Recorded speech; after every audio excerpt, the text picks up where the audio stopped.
What is going on, my fellow Schwokelords? What is up? Welcome. You are listening to the SchwegCast, better known as the internet's worst podcast. It's great to have you here. Thank you so much for watching. Yeah, you heard that right. Watching. If you want to watch the show the visually with me and the actual guest, you can actually see, not just hear. Check us out on the SchwegCast YouTube page. And while you're there, if you're not already there, smash that subscribe button and like this video.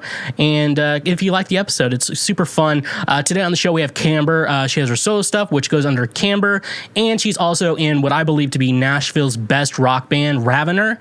They are super great. If you've listened to any of their music, I always say go to Spotify. If anyone asks me any good rock bands in Nashville, I always say Raviner first on my list. So check it out. It's a really cool conversation. We get into all the goofy stuff, and we also talk a lot about her spirituality, which was my favorite part. And it was really just good, in-depth talk about that.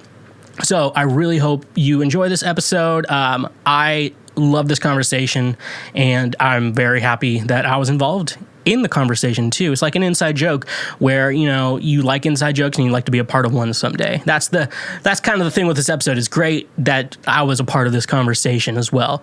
But I don't want to keep everyone waiting forever to this conversation. So, as my boy Garth would say, if this is truly a conversation, then I say let the conversation begin. No, it's all good. Well, no, I want my friend TJ. He in my phone is called Jamie. Oh wait, you might know him, TJ Marr. He plays in Ghost Town Remedy. I know he is. Yeah. Okay, so yeah, I want him to be my Jamie because he knows like all the recording stuff. I'm assuming he can video edit. I want him to, but I want to like be able to like compensate him like properly. Yeah. You know, like it's kind of that idea of I'm not gonna hire you. I want to hire you, but I can't like properly pay you right now. Yeah. So I don't want to, you know, be that guy who's like, well, it's a great experience and you're going to really gain a lot from this show where we talk about just stupid things like TikTok and everything else. Yeah. And he's busy. Yeah, he seems busy. I mean, quarantine, the whole virus right now is like he's lowered it. We talk all the time, so I can make fun of him. So like but he'll do a thing where like I'll text him something and then he won't get back to me until like he is available. And then like I get like 5 to 10 messages straight away from him. Yep. Mm-hmm. So. Yep. Yeah, I haven't talked to him in a long time. We keep him a little bit on social media, but I haven't like talked to him in a long time. Mm-hmm.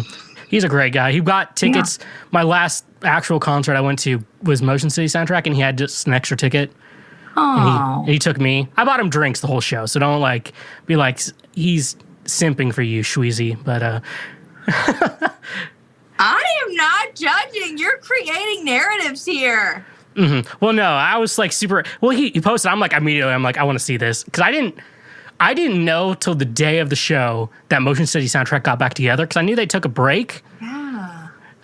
Which like is fine because they've been around a while. They've done their good stuff. So yeah, it's so cool. But I was really happy I got to see that show, and then the world ended. That was another time. Yeah, I was going to say like any of that was another time in another place. And it was still 2020. That's the weird part about that show. Well, the first couple months of I'm trying to remember. Yeah. The first couple months were jam-packed, and I remember having conversations with people about, like, this is going to be such a great year. See, I've been telling people I had a pretty bad 2019. It was really rough. So I've been like, 2020 is not going to be good either. 2021, that's going to be my year, like December 2019. And I was right. So 2021, that's going to be my year. Yeah, it's coming. No matter what happens, this is going to pass. Mm-hmm. Like, just all things are temporary. Like, this is eventually, it's going to pass. Mm-hmm. And it will be a new year. I've heard, and this is from one doctor who does a podcast. But he's a pretty good doctor. He says that we're most likely going to have a vaccine, because it looks like the ones we do have are going back positive by the end of October. But not everyone's going to get it. by then, like they're going to start off with the people who should get it, like students, teachers, other workers, stuff like that. Will it be mandatory? That's the part that scares me. I mean, I am pro. Are you pro-vax or anti-vax or? I'm definitely pro, but I think I've just seen too many movies, and I just get scared. I'm like, what if the vaccine is worse than the virus? Like we have an I Am Legend situation. Mm-hmm. I mean, because this whole year has felt like a movie. Like I've had many of those like outer body experiences where I'm like, I can't believe I'm having this conversation with my mom right now about this, or a friend about, you know what I mean? Mm-hmm. Like the things that we're facing and talking about. So I get very wary of the vaccine, but I'm not like I'm not like that. Yeah. But I'm still concerned. Yeah, there is a thing, I think, where I like the idea of being able to have a choice to get vaccinated or not. But at the same time, I think there's enough evidence scientifically that you should get vaccinated if you can. Yeah. Yeah. I don't know. I just get paranoid. Well, no, I get see those people with like the conspiracy theories. Yeah. And they're like, oh, they're going to use a vaccine to chip us. I'm like, I don't see any circumstance, like any way at all that anyone, like even normal people, like more normal than myself, would agree to be like chipped by the government. Like we're already chipped, man. They already know exactly where they are, where we are. They're watching at us at all times. Yeah. If you have an iPhone, you know what I mean? Well, yes. I'm like, they can figure you out anything, but iPhone's actually a lot more like secure on security than like other tech companies. Yeah, that's why when you use Apple Maps, this is stuff I heard on the Joe Rogan podcast. So this may not be true, but was this on the Snowden thing? Maybe, but what I've heard is that you know how Apple Maps is just terrible. Like you just end up in like a lake. That's because they don't take. That's because they don't take people's like personal information. Apple's really good with security. Do you remember? I think it was San Bernardino. There was a shooting. A guy shot up a place, and then like Apple, the FBI wanted Apple to like unlock a phone and like give them like a backdoor to everyone's phone. Yeah. And Apple was like, no. So, really? Yeah. So Apple's really good with stuff like that. I think in the situation, what I think about that situation specifically, it's like Apple should have been like, cool, yeah, we'll unlock that specific phone for you, but we're not going to give you a backdoor access to every person's phone. But I feel like the social media companies are different, though. I feel like they're the opposite. Social media, yeah, that's like way opposite. Like they save cookies, stuff like that. So every time. But you know what I'm saying? Like people who are worried about chip, I'm like, if you are online, if you have any of this, they know exactly who you are, what you buy, what you do, everything. Mm-hmm. I never get people like, so if I go somewhere and like, obviously you got to take a picture because we're both artists. So we have to like post to our social media all the time. And so like, you kind of want to say, if you do something cool, you get a picture, like you want to post that online. I just, I don't post it immediately. I'll maybe wait the next day. Yeah. And then post it. And then tag the location. Some people just like post it immediately. I'm like, that's how you get murdered. I never thought about that. I always because I think things through. I mean, one time, this is weird. When I was in high school, so I was like it was our district alternate jazz guitar player. Mm-hmm. And so I was wondering, like, what happens if I just like wonder if I can figure out how to like break the head guitar player's hand. I never did it. But anyways, I like thought it through a little bit, just see how far I could get. So I like went to his school's website. They had a schedule like of all their like periods and when their lunchtime was. So if I found their cafeteria, I could at that time go to the cafeteria, break his hand, and then like I was the best guitar player in our district in Missouri. What a mess. True, yeah. Heavens. And that's why you see people like they put their kids' school on their car. It's like, that's not good. And then you're like, how many kids do I have? And that's not good. Yeah, you're not supposed to do that. This kid likes soccer. The stickers. I think you just mentioned it. The stickers where it says it's like mom, dad, and a boy and a girl and a dog. Like and like the boy likes soccer, so you know. he plays soccer. I hate that's the world we live in. But it is. I hate that I could figure that out on my own. Now I'm like, I bet I could figure out where your kids, a way to murder your kids if I wanted to. This is dark. This is where we are right now. But also I'm lazy, so I'm not going to do it. Oh, okay. That's the only reason why. I don't get people who just murder for fun. Like, it sounds like a lot of work. Like, you have to really want to murder people to do it. This conversation better get lighter fast. Don't worry, I'll make sure of that. I can make sure of that. But anyways, yeah. I don't know. There's some things that just, like you see people. You've seen like the incidents. You've probably seen videos of it when people get like cut off in traffic, and the person who got cut off will follow that person to their home. That's beyond road rage. That to me is like, how much time do you have on your hands? But that's when, actually, it's funny we keep mentioning Joe Rogan. But they always end up covering all these like different topics. He talked about something the other day, and it's common sense, but I never quite thought about it. It was like, okay, why do people have road rage? And it's like, because when you're driving, you're on a higher alert than if you were in your home, relaxing, watching TV, or you're even at work, even if you're stressed at work. When you're on the road, you are on that higher alert. So like if somebody cuts you off, we go from 0 to 60 because you're already, even if you don't feel like it, you're already running on all of those cylinders because you could die when you drive. Do you know what I mean? Yeah, I mean, it makes sense. And then sometimes you just get mad when people do you wrong. I think that's a natural thing in life. That's the other thing too. I mean, it's kind of, that's just a natural human reaction. But yeah, to follow somebody, that's scary. I'm one of those people, my mom taught me it's like, if you're driving home or something and you just have a funny feeling, take a different route. Just take a different route, take a different turn, do a different thing, and see what the deal is. One time I cut off a guy, I guess he was driving a motorcycle, and then I pulled into like a Kroger, and then he followed me into the Kroger and started trying to like harass me about it. Really? Yeah, and what I do is I don't like talking to people, like I don't like small talk. So like doing this is fine, like even if like we've met before, but like if we never talked to each other before and you just wanted to start small talk, I'm like, oh my God, what are we doing right now? Yeah. But like, especially in public, like if someone comes up to me when I'm trying to pump gas or like in Kroger or something like that, I just ignore them completely.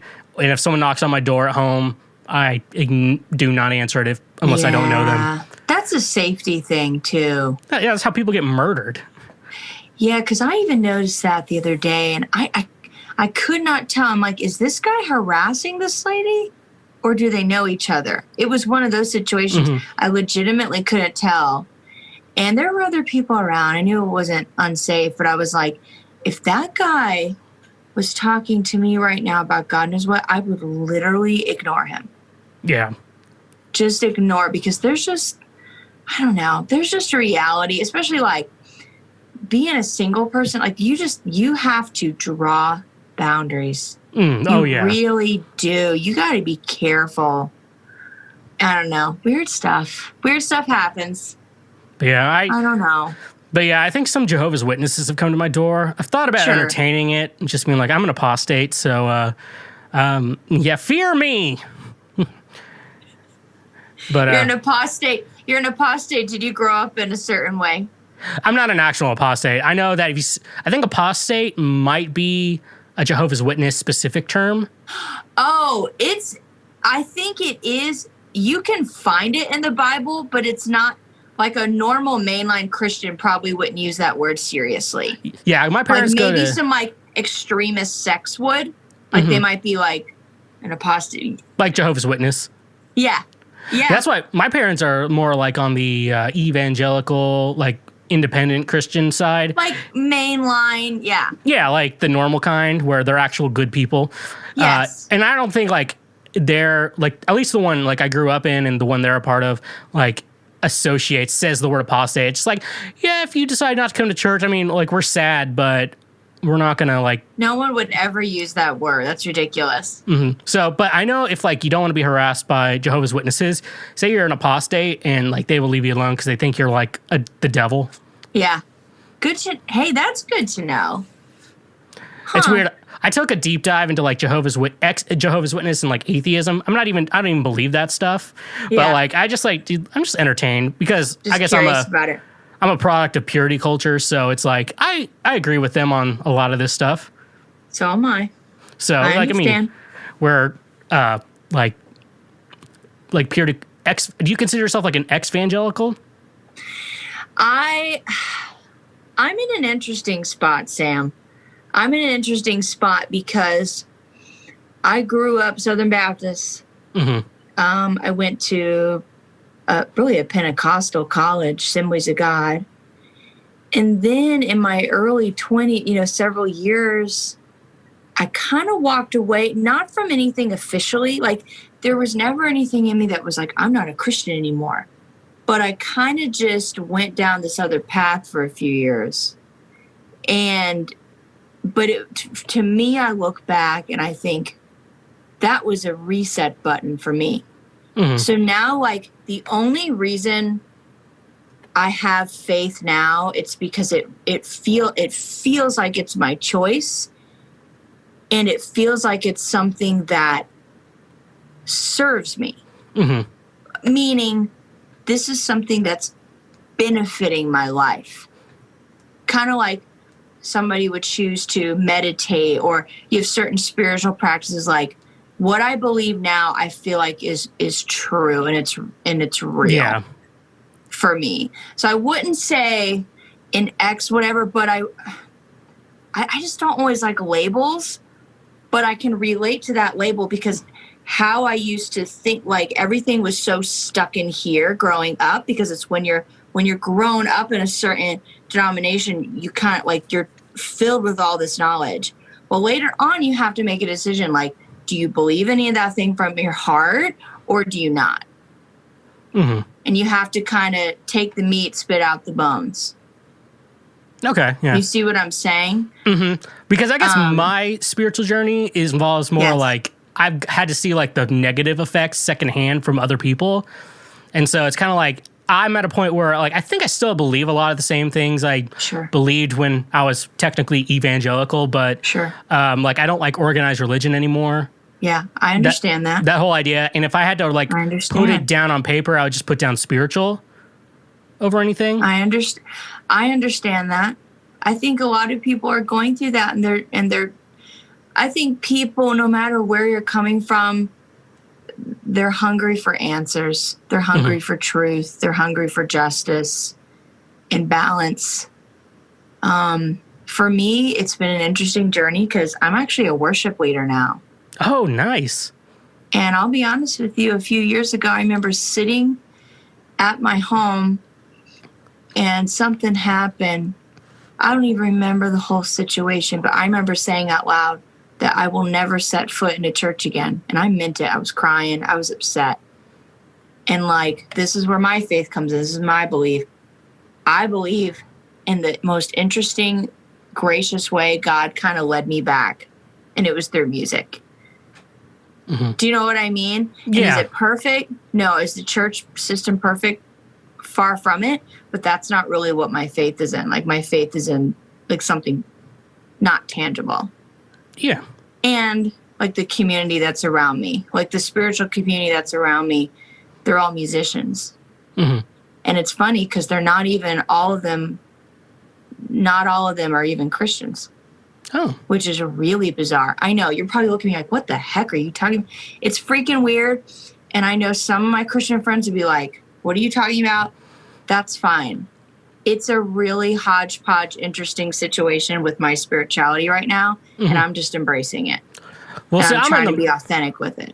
I'm in the mindset like everyone's like religious or like faith beliefs is going to be a little different. And like you can't try to force anyone to be the same as everyone. Thanks for that, Sam. I think it should be, we even in evangelical circles, what do they say? Personal relationship with God. Well, if we really believe that, we need to let people walk that journey.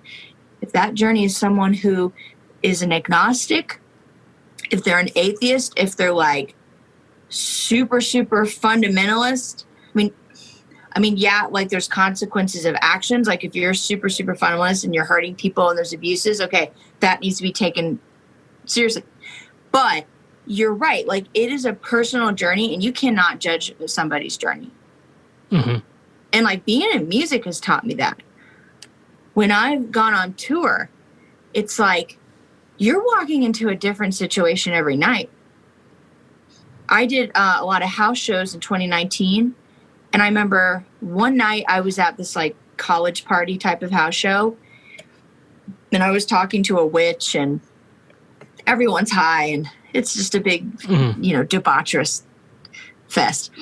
And then the next night I went to another house show and it was very like this really lovely home and very clean and pristine and very like small town evangelical conservative. Do you know what I'm saying? Oh, yeah. But all of that's, for me, all of that's valid. Mm-hmm. You know, I really try. I try so hard, Sam. I try so hard just to see people as people. Like it's so much more complicated. And this is an evangelical and this person's this and this person's that and hoobly doobly boxes. No. Just people are people. And people need people. I think that's an old Broadway song. But do you know what I mean? Yeah, I always That's try to. where I'm at. I identify people like by like what they're passionate about. So I remember this one friend. His name's like Marty, and like I kind of remembered him, but like he was coming to Nashville with another friend. I was like, Marty, he's the guy who does magic, right? And then they're like, yeah, okay. So I know who that guy is. That's how I try to associate people. I like that, Sam. But because I think I don't know. I have a weird brain because I remember people by what they like, not like with it. So I like friends, like I have no clue what they do as a job.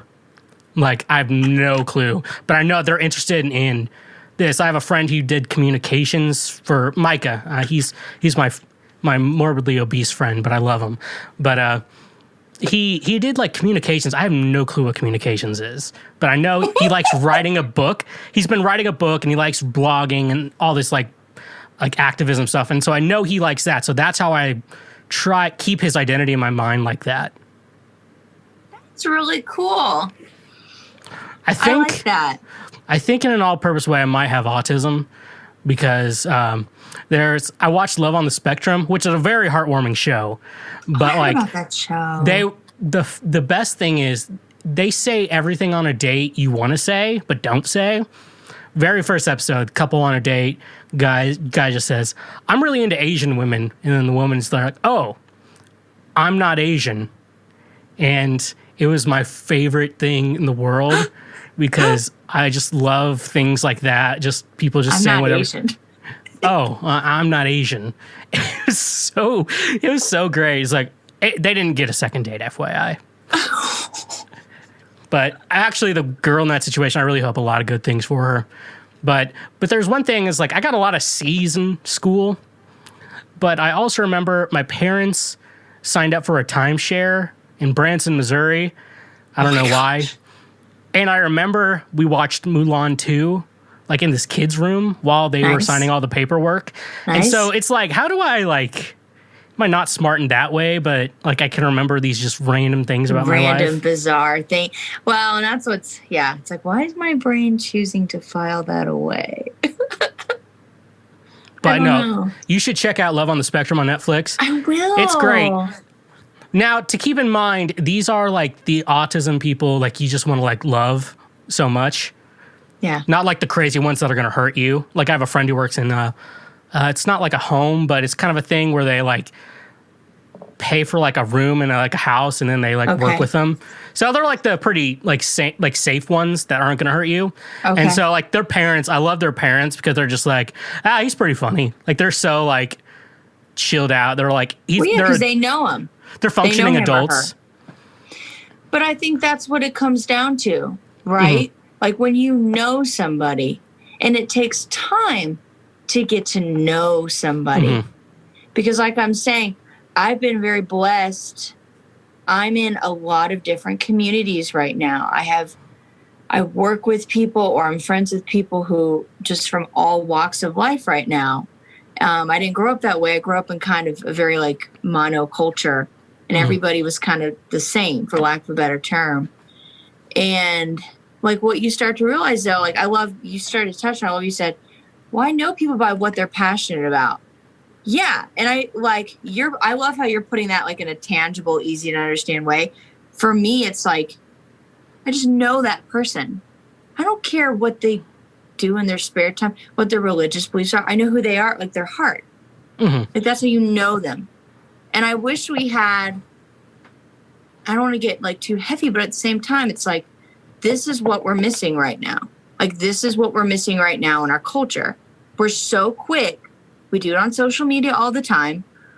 We're so quick to call somebody a Karen, call somebody a Chad, call somebody, you're a xenophobic, homophobic, racist, da, da, da, da, da. We have all our labels and we just reduce people to like forms. Do you know what I'm saying? Instead of like, okay, this is a whole Speaking of Netflix, I can't believe I'm bringing this up. Someone's going to be mad at me. But did you ever watch the Rachel Dolezal documentary? No, but go on and explain it because I want to know. She's the lady. I'm sure you saw this. She's the lady a few years ago, and she's a white lady, but she was kind of pretending to be black, and it was like, what the heck? I know who that is, but I haven't watched the documentary. What's that about? Well, it's called The Rachel Divide. I thought it was really well done. And no, do I agree with that? Like, do I agree, like, okay, you can't just, like, say you're another race. Like, that's not a thing. But when you look at her, when you take, like, that, like, more microscopic view of her life, and then at the same time, zoom out and learn about her background, her horrific childhood, all the abuse and all the stuff she went through, it's like, no wonder this lady is crazy. She's got issues. Maybe we can be a little kinder. Maybe we can be a little gentler. I'm not saying what she's claiming is true, but can we see the heart and soul of a person and have compassion rather than... Do you know what I'm saying? Oh, yeah. Speaking on that, do you know the show Atlanta? It was created by Donald Glover. I saw a few episodes. Yes, I know. I'm familiar with the show. Okay, so they do an episode with a guy. It's a black man who's, and this was like kind of parodying that. It was like this guy's like, I'm actually trans white, and so let me show you the photo of him. Got you. Show me. Hold on. Oh, it's like, oh heavens! And this is like they like made a joke on like a BET type show, and then the main character Paperboy, that's not Donald. He was just sitting there, and a lot of the times people just do weird, and it's a lot of times making fun of white people, which I think is hilarious when.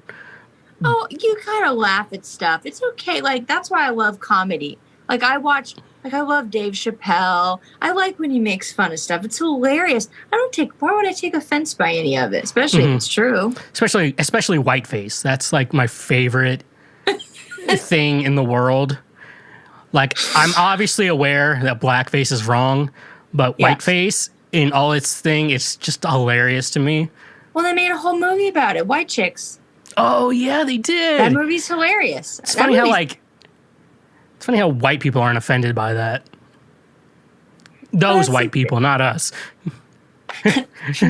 Not us.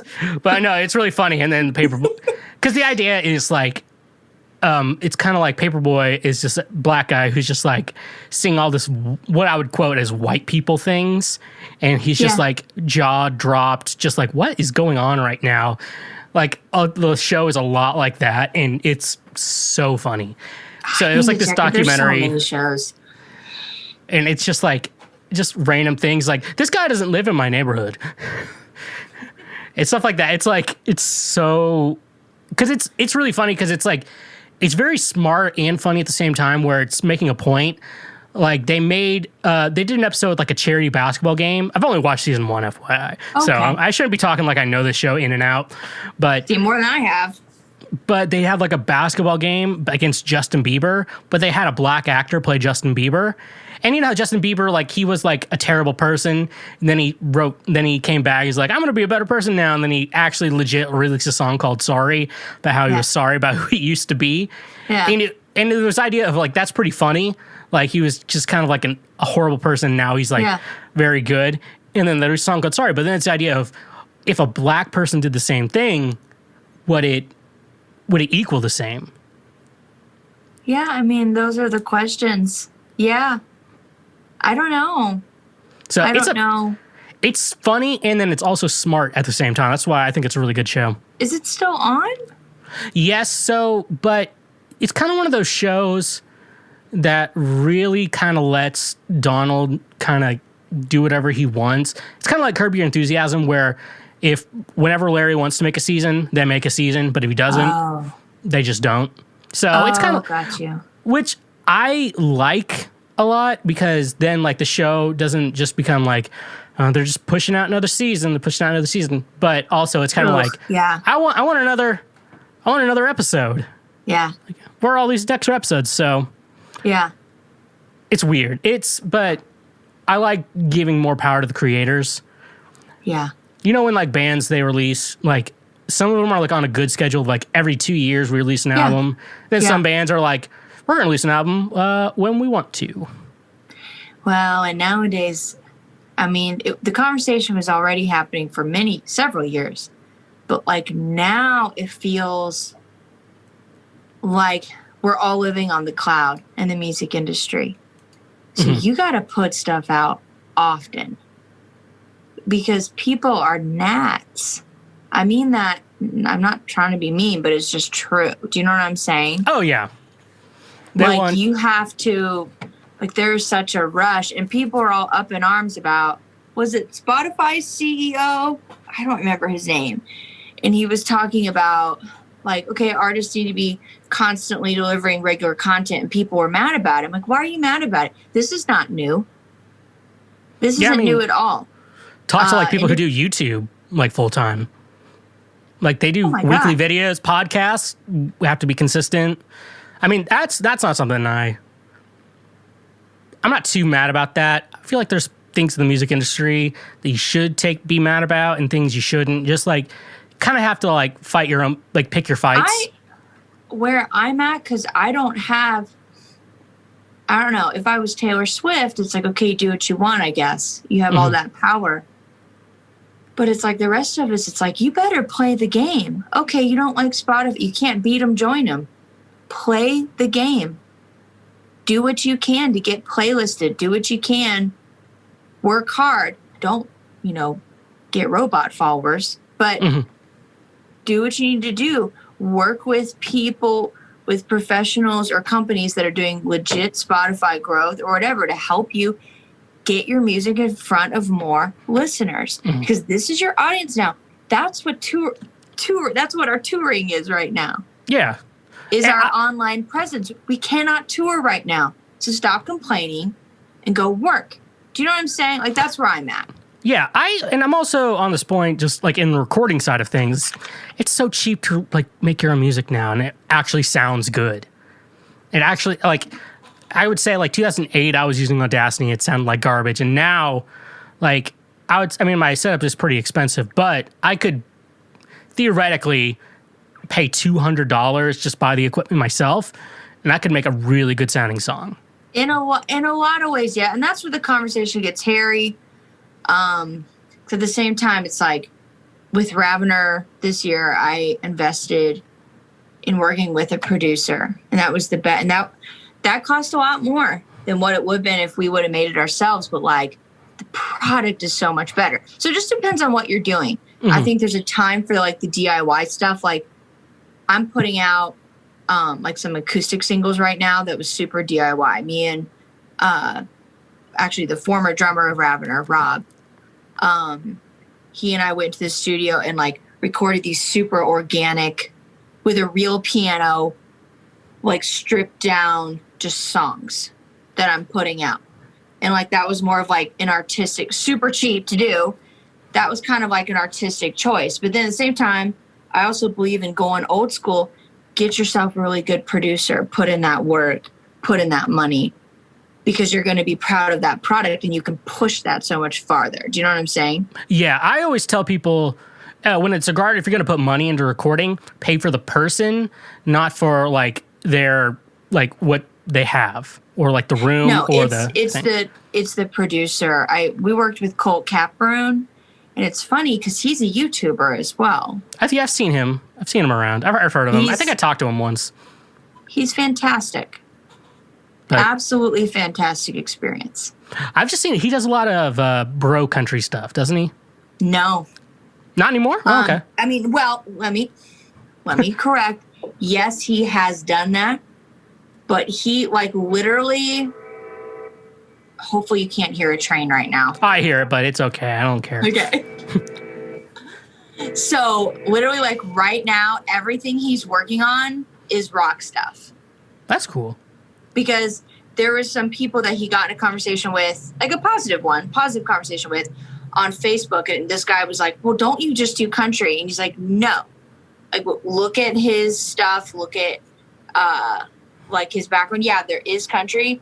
But, like, he literally cut his teeth with rock and metal, like, in the, like, central Illinois area where he's from. Like, he used to be, like, in a hard rock band. So that's why we worked with him. But he's an incredible guitar player. Oh, he's insane. He's insane. But not just that, even working with him as a vocalist and as an artist, you know, I was a little intimidated at first. I didn't know Colt very well. You know, like, who's this guy? It just feels kind of intimidating. He was so kind and so genuine, so respectful. I didn't feel like somebody was looking down on me. I didn't feel like somebody was telling me what to do. Mm-hmm. I felt very seen and appreciated. And I'm a very sensitive bird. I'm so sensitive to people's energies and stuff. He's a legit dude. Yeah. So I'm singing his praises. A lot of times when you get paid by the hour, like, you can be as chill as you want to be. It's like, you're paying me by the hour, right? All right, cool. Keep doing that take. No, in his rate, he's super affordable too. Mm-hmm. Now, if something happens down the road and he wins, like, you know, some of these producers, like, all of a sudden they get some serious credits, and he already has some serious credits, but like, he won a Grammy or something, probably won't be able to afford them anymore. Well, I think I saw something like, I like when people put award winning on their like bios, because it's like, but not the actual award, because my idea is just like, oh, you could have won anything. But he's the type, you know, he will answer, like, he will call your bluff. And we've talked about this ad nauseum. Like, we talk about, like, different, like, music industry professionals in town. And they're like, well, I can help your career, and I can help you take your career to the next level. And I do artist development.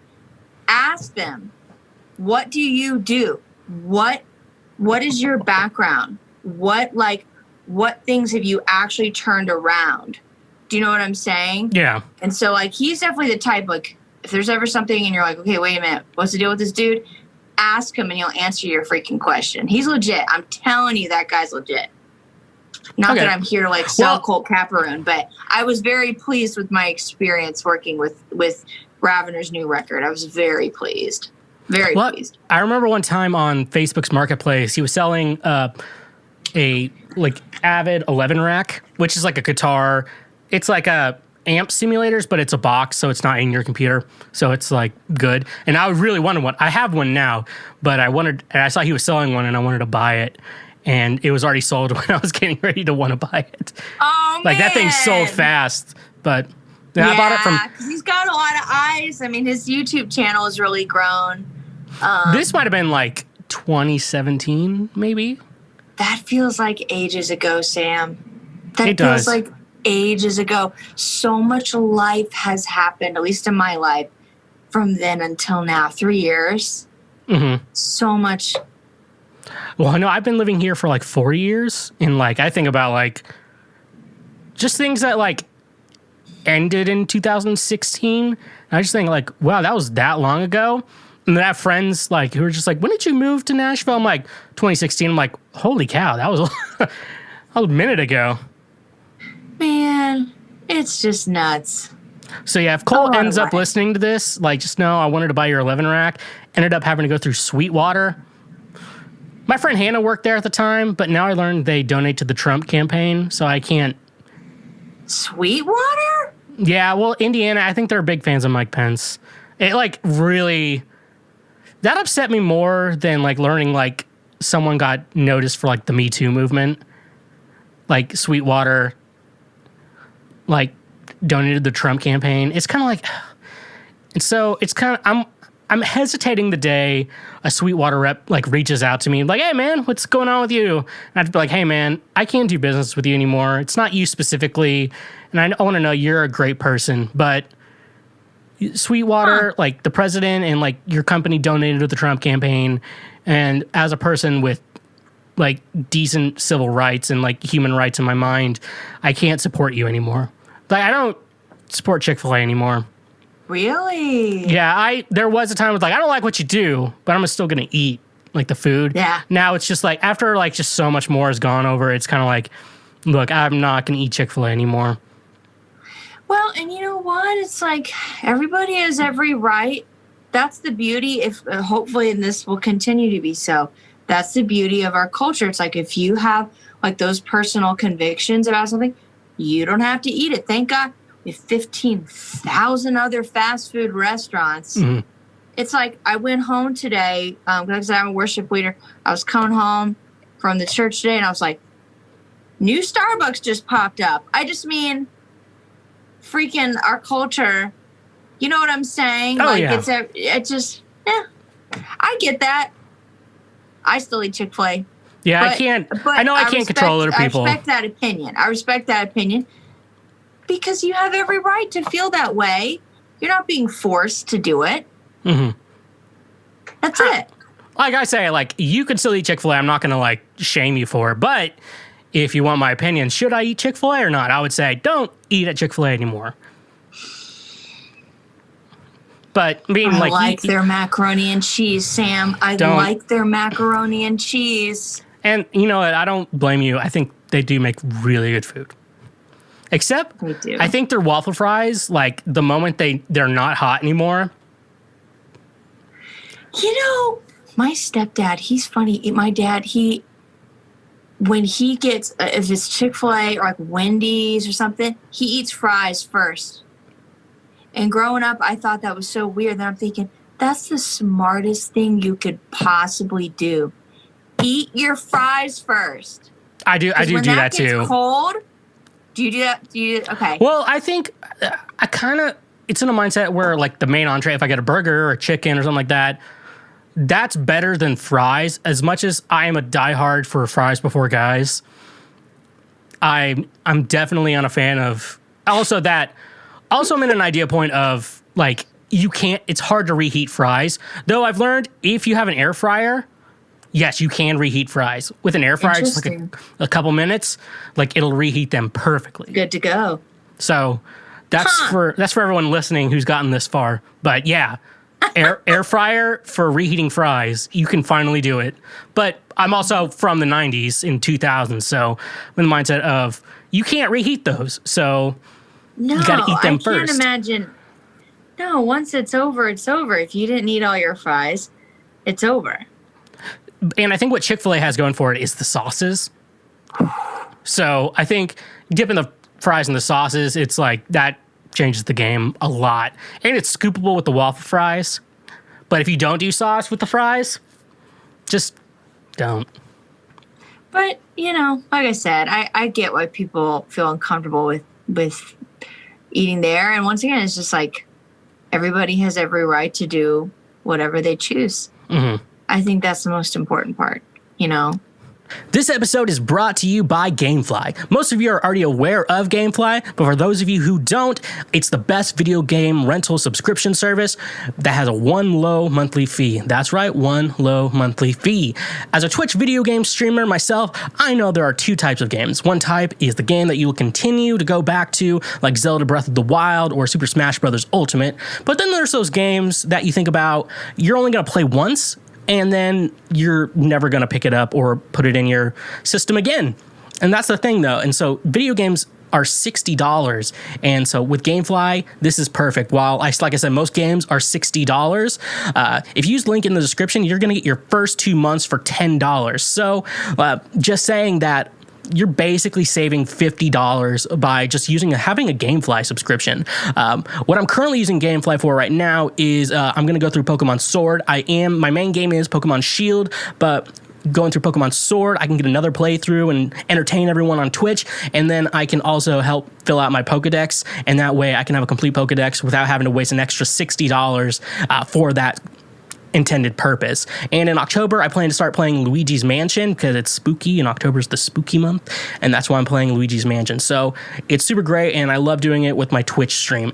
And so I also want to tell you that, like I said, using the link in the description of this episode, you're going to have $10 for your first 2 months. So say if you go through 2 games, that's basically $5 a game. And it's a great deal. I love GameFly, and I'm happy to be working with them. So check out that link in the description. Get your first 2 months for $10. Now, I still go to Starbucks. I still go to Chipotle. And what are other controversial... Ooh.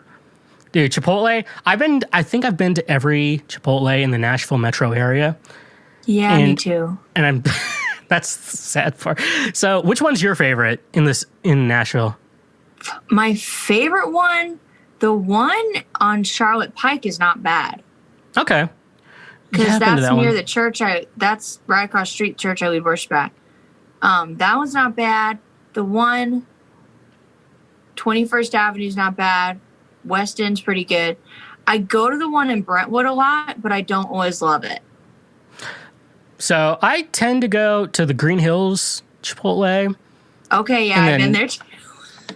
The Thompson Lane, or like the one near Bovary. Well, yeah, we've both been to all of them. Like, and I want to here is the saddest list of all. I'm ranking all the Chipotles in the Nashville metro area.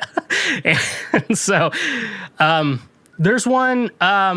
It's not West End. It's like the Trader Joe's that's not in Green Hills. Which, look, can I get started on that? I'm so annoyed. Like, Green Hills isn't that far from me, but it's just far enough to be like, I have to make a trip out of going to Trader Joe's. And here's the thing. I lived in Green Hills for a second, and it feels really cool. Like, it's just an interesting little area, but it's real hairy. It just gets real crowded and real messy. That's why I wouldn't live in Green Hills. But no, they built one farther away. They're like, Nashville's opening a second Trader Joe's. I'm like, awesome, please be close to where I live. And then it's farther away. I'm like, can we... Wait, I didn't know they opened a second one. It was a very soft launch. It's the west side of Nashville, like legit West Nashville. Okay, that's that same neck of the woods I was talking about. That makes sense. But that makes sense for that area. That's like where the West Nashville Shopping Center is. Yeah, that makes sense. So, but yeah, it's the park. It actually has a normal parking lot, which is weird for Trader Joe's. Yeah, it is weird.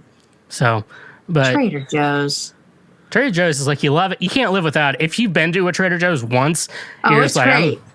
I'm going there a lot. It's magical, but it's too far away. I shop at the Publix. Mm-hmm. Publix started in my hometown. I'm from it's Florida. It's a Florida deal. And I shopped at Kroger. Once I moved here, I shopped at Kroger for many years. And something happened this year with the pandemic and everything. It's like, I don't want to shop at Kroger anymore. It just happened. I was like, I'm going to shop at Publix now. And I'm so glad. It's a little more expensive, but I just like it better. Do you live close to one? Yeah, I live really close to one. There's a factor I like to assume with grocery store. Your preferred. It's how close it is and how fast you can get in and out, and like your speed. Because I'm a Kroger guy, and there's a Kroger not far from me, and it's real convenient to get in and out. Yeah. So, and that's why I like it so much. Well, and I feel the same. Yeah, I feel the same way about my Publix now. I'm like, it's never crazy and crowded. I can just waltz right in.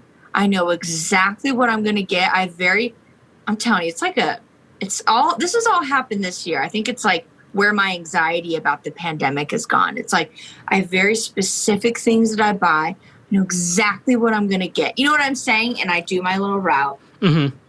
And I get my stuff and things and go. Yeah, you like learn where everything is. The Kroger named me like I think maybe a year ago rearranged everything. I'm like, this is the worst thing that's ever happened in my life. Like this is the worst. And then now like the pandemic happened, so like it's not actually the worst thing. No, but actually no, I've actually been able to like glide through the pandemic pretty easily. Me too. I've been blessed. I mean, besides like playing live shows, like podcasts are still easy to do. I started streaming video games on the internet. So It's like that part has been easy. And then there's just like, man, I miss going to shows and live shows and like doing interviews in person. Yeah. But Zoom, I think Zoom, the cause of the pandemic, made it super easy.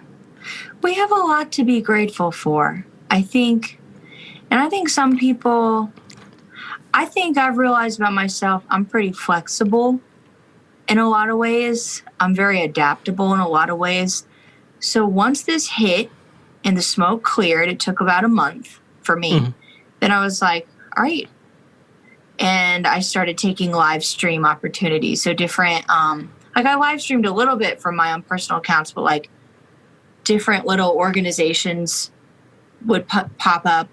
Like, okay, now we're going to do live stream stuff. And so I'd be a featured artist on there or whatever. I'm glad I did all that this year. You know, that kept some things up. And then I've also been blessed with a few like COVID-friendly gigs. Like stuff that I never would have taken in the past, but things that actually paid. Oh, that's been a blessing. Like stuff where there's rules. You have to wear a mask and you have to do this and you have to do that. But that's been a blessing. Like, I don't know, a lot to be grateful for there. But my heart does break for the people in the industry who can't adapt. Oh, maybe they're like professional, like they're, I don't know. I've got a ton of people right now who are really going through it. And I don't know. I don't know what they're going to do. I think that's been harder for people like that to grieve. Mm-hmm. You know, for me, I'm like, well, I can still release music and I can still truck along. Well, not the case for everybody. So I hit it hard. I released an EP like Thursday, some like Tuesday. And I think like that Thursday, everyone's like, we're in lockdown. I'm like, all right. Never mind. Never. So it's like, I did a couple live streams, but for me, unless you're doing it on another channel or another platform that's not your own, it's like everyone's doing a live stream right now. That's what I'm saying. I mainly, probably about 85 to 90% of the things I did this year were through kind of another platform, were associated with another organization. Because I wanted to do stuff as professional as possible. I didn't want to just like hop on my phone and do random crap all the time. I wanted to do something nice. And not that you can't do that, but it's been overdone. I mean, I play video games on the internet, so I can't really judge anyone. I have no opinion on that. That's not my world. I don't know anything about that. But I think there's a balance. Like I haven't done anything. I've got an opportunity coming up in a few weeks. But once again, it's an Instagram takeover for another organization. It's not like my own thing. So the idea is, okay, maybe you're getting in front of other eyes that you wouldn't normally. So we'll see. And I'm rebuilding. I'd love to talk about Raviner more. I know your personality and mine, we can end up going down other rabbit holes, but anyways, but no, I did see Raviner's releasing new music. Yeah, I think he released it on my birthday. What? Yeah, I was like, oh, birthday treat for me. August 14th? Yep. Oh my gosh! Well, that's neat. Happy belated. I know. I'm 27. 27 and falling apart. It's like you're like, oh yeah, my birthday's on a weekend. I can really, do something with this. And now I'm like, no, you can't. No, you can't. Mine hit like right before the pandemic because mine's March 3rd. And I ended up celebrating on like February 28th or 29th. Mm-hmm. And so it was only a couple weeks later that everything fell apart. But yeah, just dropped a single, the first like official release in a long time. And I'm really proud of it. Yeah, that's Drown. And I'm working on another single release that'll be coming soon. I don't have an official date yet. Just trying to finalize some stuff. But we're rolling out some new music, and I say we, it's me. You know, I'm kind of the sole, deal with Raviner right now. But I am rebuilding my band, which I'm really excited about. And that's happened really organically. Rob and John, like, literally worked with them for several years. But once this past Christmas, we kind of just sat and talked, and I was like, guys, your heart's not in this thing anymore, is it? Like, it's just not. You know what I mean? Yeah. Like, we kind of had that conversation, and we were just really honest with each other. And it was hard, but it was gracious. Like, it felt like such a relief to be honest.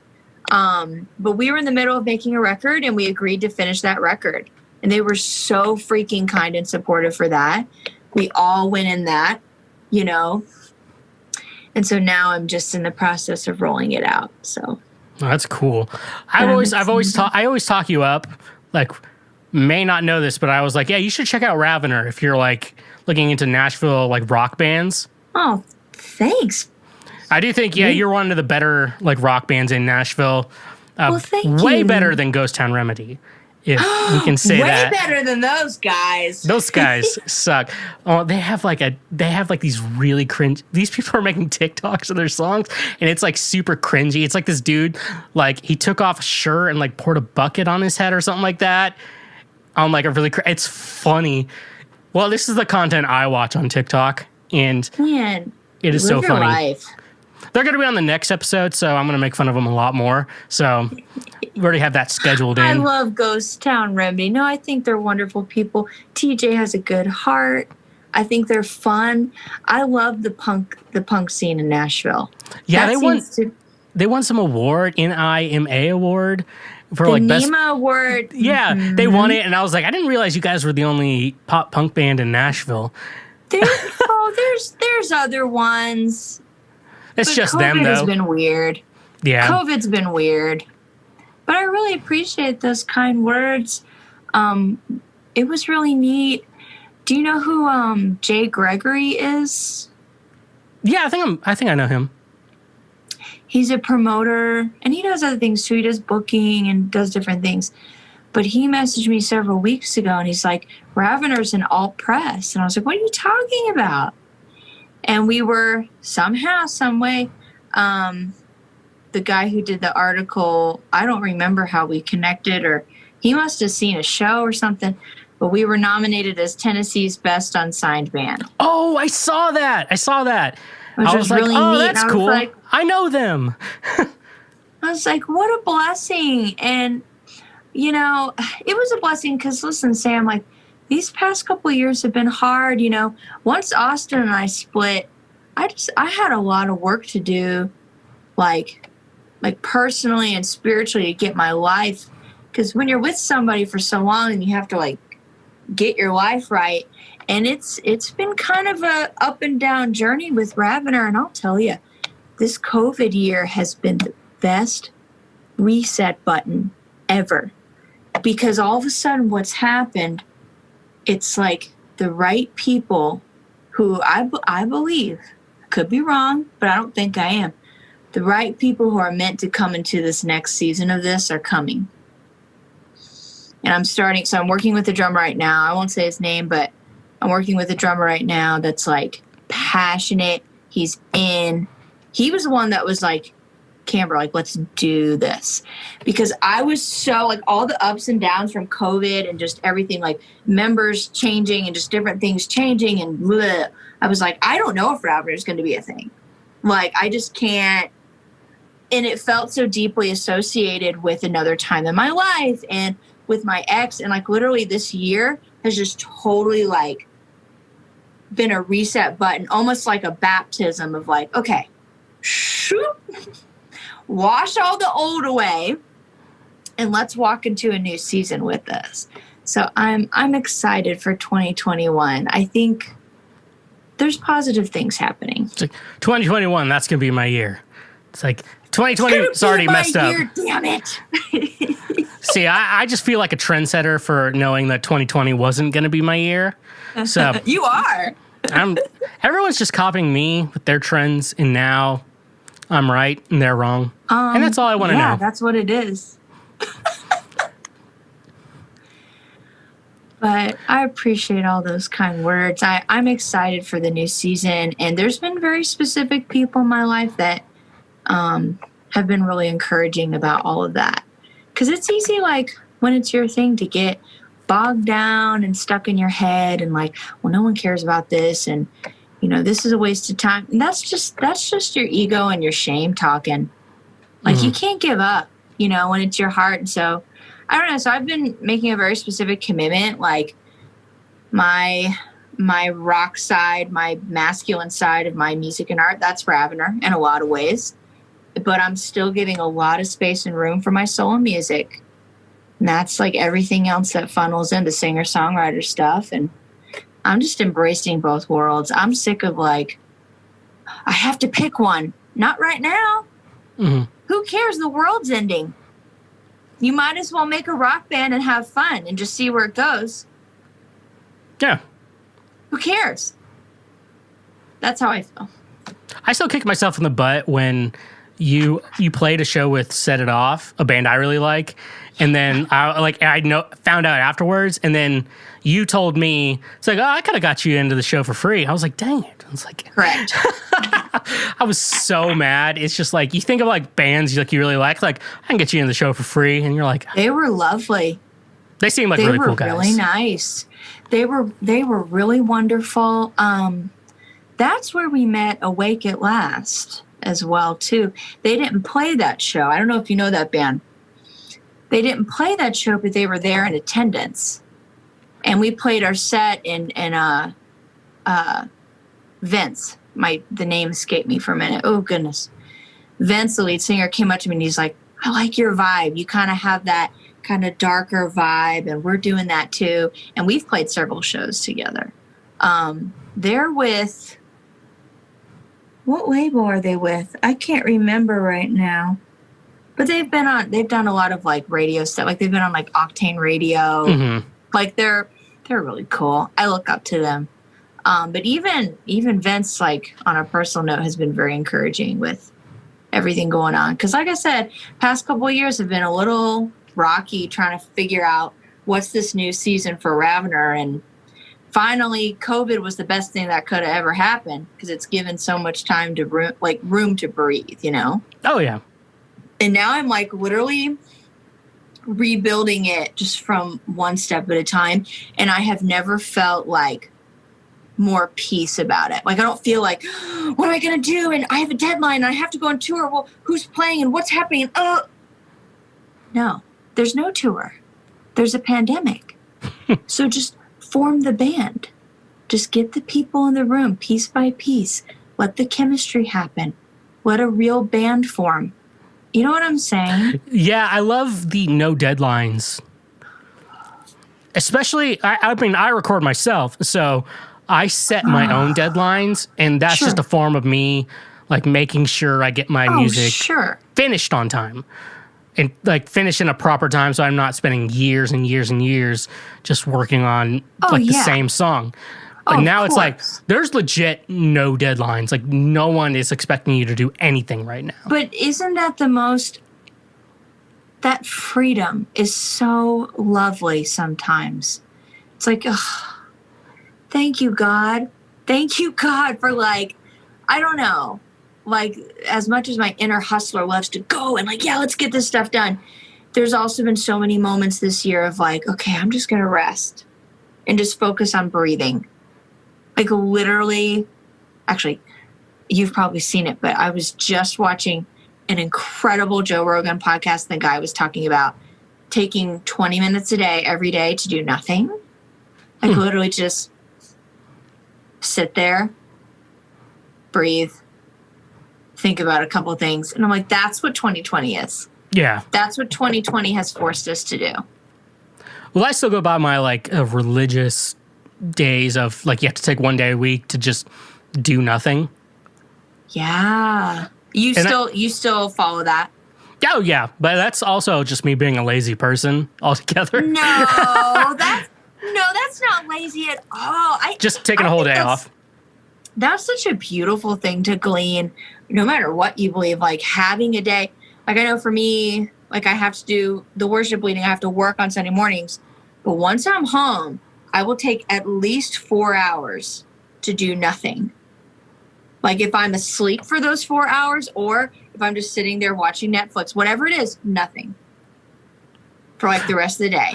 Well, I love the idea, like, especially now looking back, that like the Bible kind of like idealizes Sunday as your day off. But like if you work in a church, that's definitely not a case at all. Yeah. So I know actually I think, because my granddad used to be a minister. He's retired. I think when he was working, he took Mondays off. That's what I mean. If I worked in a church, like Mondays would be. And like, for me, like I'm just a part-time worship leader. Like I'm not in a church office planning. Like that's all just kind of, it's low key in that way. And you're also in Nashville, so like you don't have to worry about people like knowing how to play the music. Oh my God. No, seriously, like I'm so blessed, because I'll talk to my friends who live in different cities, like, and if they work for churches and stuff, the horror stories, like I don't have to deal with that.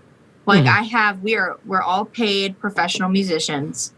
Not all of us do that. Like not all of us are like gigging musicians. Like some of us are, I don't know, like our pianist is getting ready to finish nursing school, for instance. Like we might have other vocations, but like we are trained professional musicians. Yeah. And it's such a blessing. Like, and I bring in a number chart and it's like, oh, there needs to be a correction on it. We fix it really quick. There's no questions. And that's my goal. Like when people are out of town, I need to find a sub. I tell people straight up, I'm like, I don't want to have to give you a lot of direction. I don't want to have to hold your hand. I say it nicer than that. Oh, and I love people in Nashville. We'll just like follow the studio recording. Which is, I love. I played at a church. I've done worship leading. I've played guitar in churches. So okay. So like, I like how we just show up the morning of, rehearse the songs once, and then I'm like, all right, we're good. That's pretty much how we do it. We have a separate rehearsal we do during the week, but there are so many times, like this happened this weekend, where like sometimes there's a song change, there's just some sort of logistical change, and I have to bring like new charts that are cleaned up. Okay, that's fine. Like that's what like that Nashville attitude's about. Like you just rolling with those punches and you make it sound like you've played it 15,000 times. The worst thing is one time I was leading worship. This was when I was in college. Okay. And I guess like we had a bass player. I didn't schedule the people playing with me. And so the bass player was like, apparently he was like really new to playing bass. I didn't know that. And so like, when someone's just like not getting it and you're just like, all right, you need to like hit the note on the first beat. Like that's an important part of the song. Apparently I went way too hard. Like, and like if for like Nashville, it's like, that's not hard. That's you not knowing what you're doing. Yeah. But like in other places, in other places, it's like, wow, you have really scared me. I really scared this guy. You scared him? Like he hit the right notes.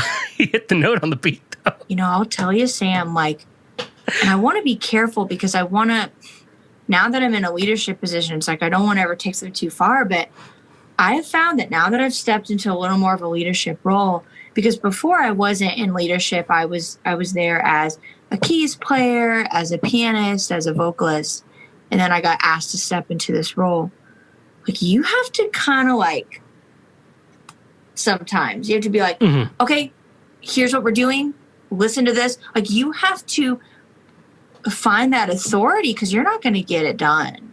Well, I know, like, in the Midwest, like, everyone's very passive. I don't know. That could be other places. And I'm like, no, I think you're right. I'm like, I don't want to be, I want to, like, do a good job. But, like, also, there's also, like, what would the Lord do in this moment? I'm like, the Lord would hit the first beat correctly on the bass. That's what he would do.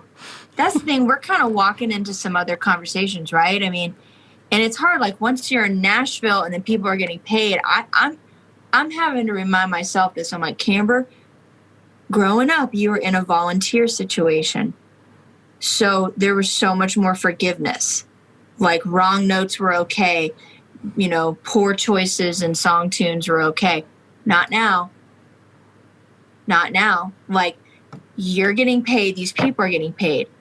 So if you have certain notes, if you have certain expectations, you need to voice those. Because there's money involved. This church is investing in you all. They're paying for your services, you know. But it's easy if you come from church culture. I know you do, I do.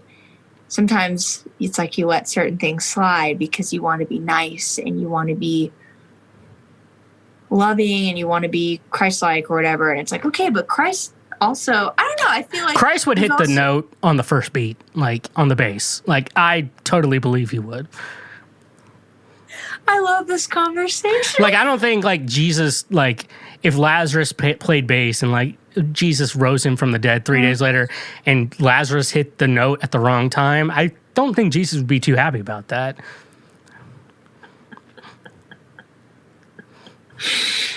Man, everything. Yes.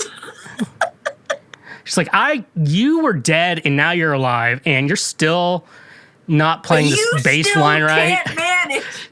You still can't play this bass line. It's worship. It's CCM music. It's not even hard. We just need you to play the roots here, Lazarus. Like, what are you doing?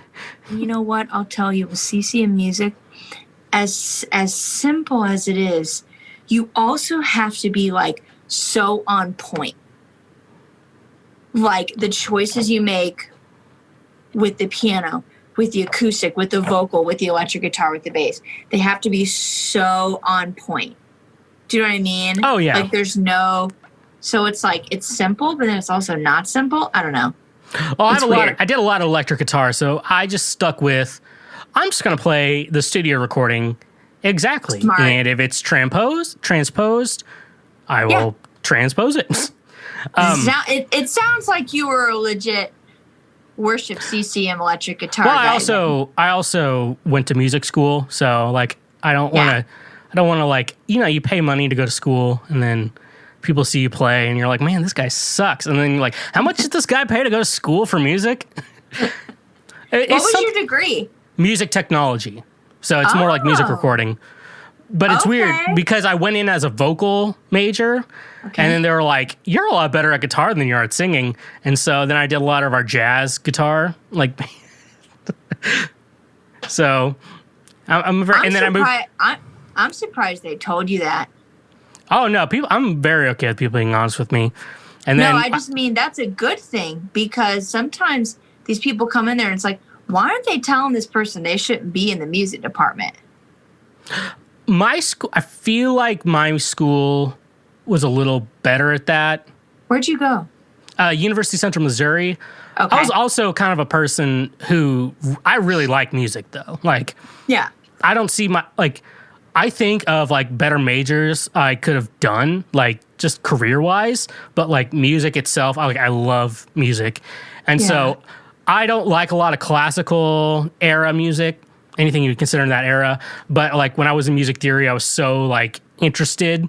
I'm so interested in music because I'm so interested in how did we go from there to dun, dun, dun, dun, dun, dun, dun, dun, and then how we went to, like, you know, girls like you go around with guys like me. Like, how did we get from there to there? And it's so important with music theory just to see how we went from these chords and somehow this translates to today. And so, like, I did terrible in theory, but my theory professor loved me. Yeah. He, like, went up to me at the end of, like, my first semester. He's like, I really enjoyed having you in my class. Just because I'm, like, so interested. I'm just so interested in music. I'm a theory nerd too. I love it. And I love it. My art theory teacher, he's on our like my college YouTube channel. He's so good. He just thinks about it in a different way. Like, why is this important on how, and I think about like how resolutions exalt, like when you go to 5 to 1, or sometimes you go 5 to 6 or 5 to 4, and like how important resolution is to music in general. Yeah. I think about that. Making certain choices about it. I remember my piano teacher growing up, she was also like basically the music minister at the church where I learned how to play music, really, like in a contemporary way, not just classical piano lessons. And I remember she would be like, all right, everybody, we are resolving to the one chord because Christ is risen. Like whatever the song. Yeah, because it goes to 4-1. Like whatever the song was kind of about, like thematically, like if it had a very like deliberate, resolute message, she'd be like, we are resolving to the one chord. And I just thought that was so neat. Do you know what I'm saying? Oh, like, yeah. And you're talking more technically. I jumped the gun and got more artistic, I think. But I love like, why do we resolve to the one, or what does that mean, and what does that feel like? And you know, well, if we're choosing to hang on to the 4 chord, why? You know, like, it's just interesting. I'm obsessed with that too, and I think a lot of it comes down to feeling. And I think like with anything like art related, feeling is so important. Like you can go technical into a song and be like, this is why this song is a good song. This is why this song is a bad song. You could say that about anything. They can go into the technical details. But with how someone actually feels and thinks about a song, like if you like a song that you can scientifically say this is not a good song and you still like it, like you can't tell someone like they shouldn't like something like that. That's right. Like I'll say this, I've started to like Nickelback music. And I can think about every reason why Nickelback is bad, and I can accept every reason why Nickelback is bad, and like why their music is bad, why do we not like them, and everything like that. But I still say, How You Remind Me is like my go-to karaoke song. Dude, mad respect. Do what you want. Here's the deal. I remember I sat down a couple years ago. I don't know who I was with, but we were looking up live Nickelback performances. They were flawless. They are now, like good. So now we're already kind of touching on this. From one angle, some would say, okay, but it's soulless. Okay, maybe. But then there's another part that's like, okay, as a musician, I think it's okay to embrace like perfection a little bit. Like, I think that's okay. Like, there's also a part as musicians like, man, it kind of just flawlessly executed. They're one of those bands. I have to admit, and I'm not ashamed. I also like making fun of Nickelback just like anybody else. It's funny. There's a ton of funny videos and memes and stuff. It's hilarious. But like, I totally get where you're coming from with that band. And obviously they're doing something right. There are, I won't curse, tons and tons of people who follow them. Yeah. They're a successful, huge, iconic band. But it's so funny because we love to hate them. I think about this. It was this article. No, it wasn't an article. It was like it was Jerry Seinfeld, Chris Rock, Louis C.K. before we were supposed to hate him, and Ricky Gervais, and they were just talking about like comedy and everything. Louis was talking about how, like, when he was starting out, he saw this, like, kind of parody guitar player singer, like, singing a song, like, sitting on a cock 'cause I'm gay, instead of sitting on the dock of the bay. And then he's like, I think about that, and I laugh every time I think about that. I obviously know this isn't, like, technically good comedy, but it still makes me laugh. And so I think about music how just because a song's not good doesn't mean you can't like it.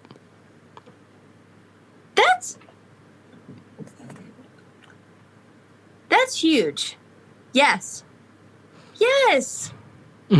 I think Holtz, Yeah. the planets, like he has a whole suite of them. I don't think that's that good. I think they all sound the same. Like each track or suite or whatever they call those things, they all sound the same. This is great, like a music school educated person. Be like, yeah, I like that track you did. But I think they all sound the same. And I think not Springs Awakening. I don't know what it's called. Springs Awakening is a musical. I like that musical. Something Awakening. I can't remember what it's called. But it's like a whole like hour straight of music and it doesn't repeat anything. Yeah. I'll remember it eventually. But anyways, okay. I don't think that's that good. It doesn't entertain me, but I can still recognize it as a good piece of art and a good. Well, and that's what it is, isn't it?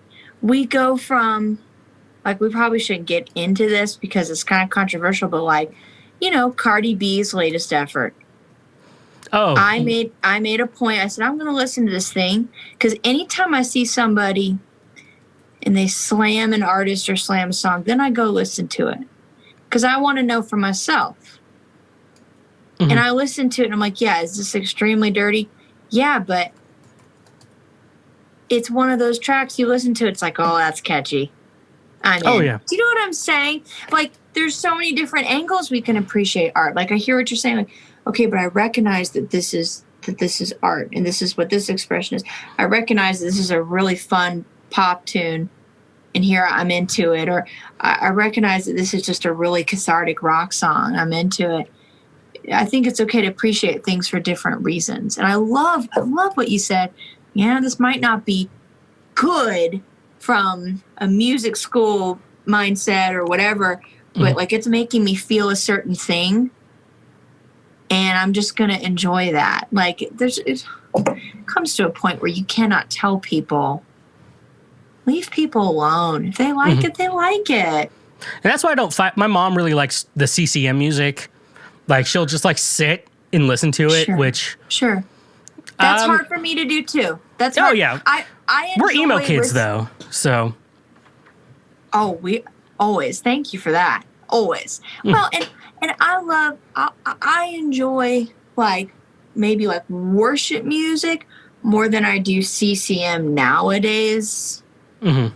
Like I can sit and listen to probably 4 or 5 like Hillsong tunes in a row, but that's it. I can't do much more than that. But no, I didn't mean to interrupt you. No. You were saying that. But yeah, my mom loves that stuff and it really speaks to her. And so it's like, I shouldn't shame my mom for liking that music. No. I mean, a lot of it, like there's a lot of talented people like working on it. Just because there's some parts of it I don't like. Yeah. And I think about it as like the parts I don't like are a lot more technical than like the art itself. Yeah. And so, like, I shouldn't shame my mom for liking that. I'll shame my dad all he wants. I think he likes country music sometimes, so. Oh, I don't mind country sometimes. He listens to Garth Brooks' Sirius XM channel, unironically. Wow, what a great songwriter Garth Brooks is, though. But he's killed a lot of people. What? Oh, sorry. So I think I watched that Garth Brooks documentary on Netflix. And like he cries through the whole thing. So if you don't like men crying, like don't watch it because that's all it is. I do like men crying. That's weird, but I don't feel like judge. Sorry, I wanted to be weird for a minute. I want to talk to you about today's sponsor, FNX Fitness. FNX Fitness is committed to creating innovative supplements of the highest quality that provide focus for a productive morning, energy to thrive all day, performance supplements to reach new goals, unique sleep and recovery formulas to support any sport, and healthy supplements to support an active lifestyle for years to come. They also have a fantastic clothing line. You can look good while working out, which is pretty great. With your purchase of any product at FNX Fitness, 1 gallon of water gets donated to a child in need, which is incredible and it's something I absolutely love. Using promo code SchwegCast or link in the description, you can save 15% off your purchase. That again is 15% off your purchase with promo code SchwegCast, or you can just click the link in the description. That easy. But it's one of those things, I can justify someone crying, but for the right reasons. Like I he need to cried. see this documentary. I'm like, it's cries like, yeah, I met a woman and she like tested my shoe size and learned I was 11 and a half.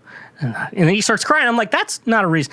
Like if he was crying when he was talking about like he's getting a divorce or like his children being born, like those are moments like, this is a weird subject for guys because if you're going to cry as a guy, like you have to have the excuse.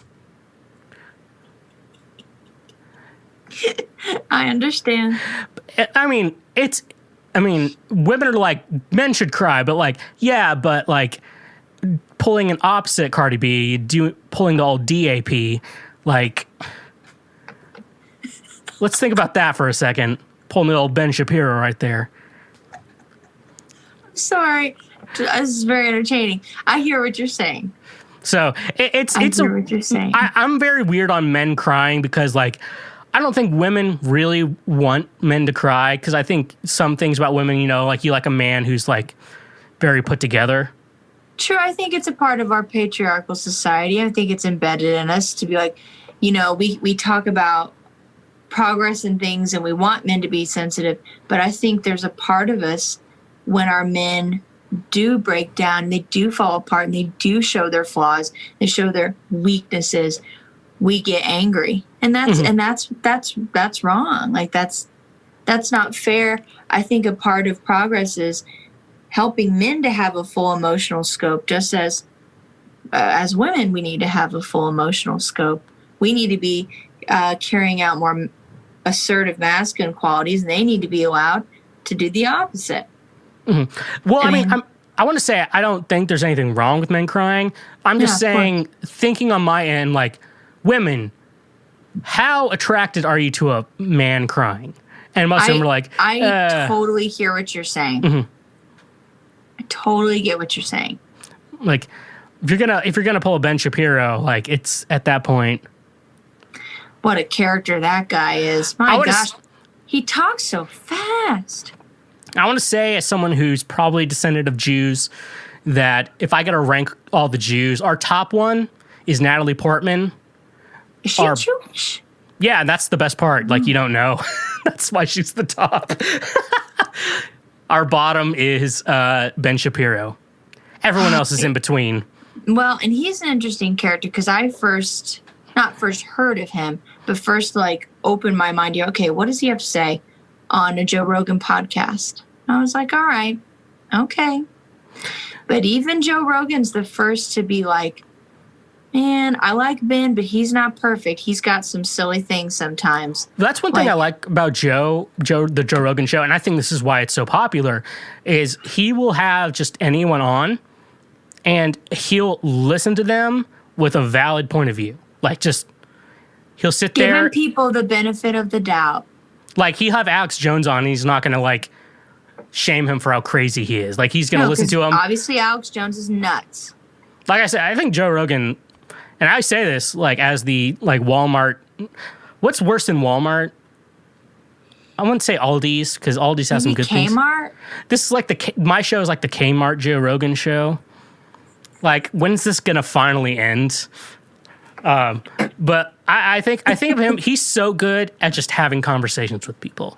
He really is, and that's why it's so popular. And I don't know, I think most people, no matter what your politics are, because there's certain things that Joe Rogan says, I'm like, I don't know about that. But there's other things I'm like, oh, okay. But like, I keep watching his show because he's having a nice conversation with all sorts of people. I like that he has like, a lot of the stuff that I like to watch is when he has like scientists on and which is really like funny if you actually think about Joe Rogan a lot. He's just like, man, you know, DMT, get into like, you know, your sensory deprivation tank. It's like, man, you know, gorillas, they're yeah, he's kind of an like he's also the first to admit he's kind of an idiot too. Yeah, he is.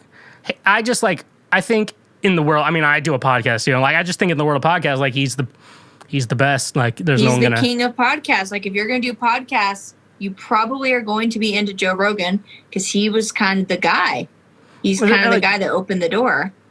Like, I would say if, like, you ask anyone, like, what podcast, if you could choose any podcast in the world you'd want to be on, it'd be Joe Rogan's. My God. Can you imagine? Did you watch, because you talked about Jehovah's Witness. I don't know if you're in just, like, Scientology is very fascinating to me. The Leah Remini one? What'd you think? Oh, dude, that was so weird.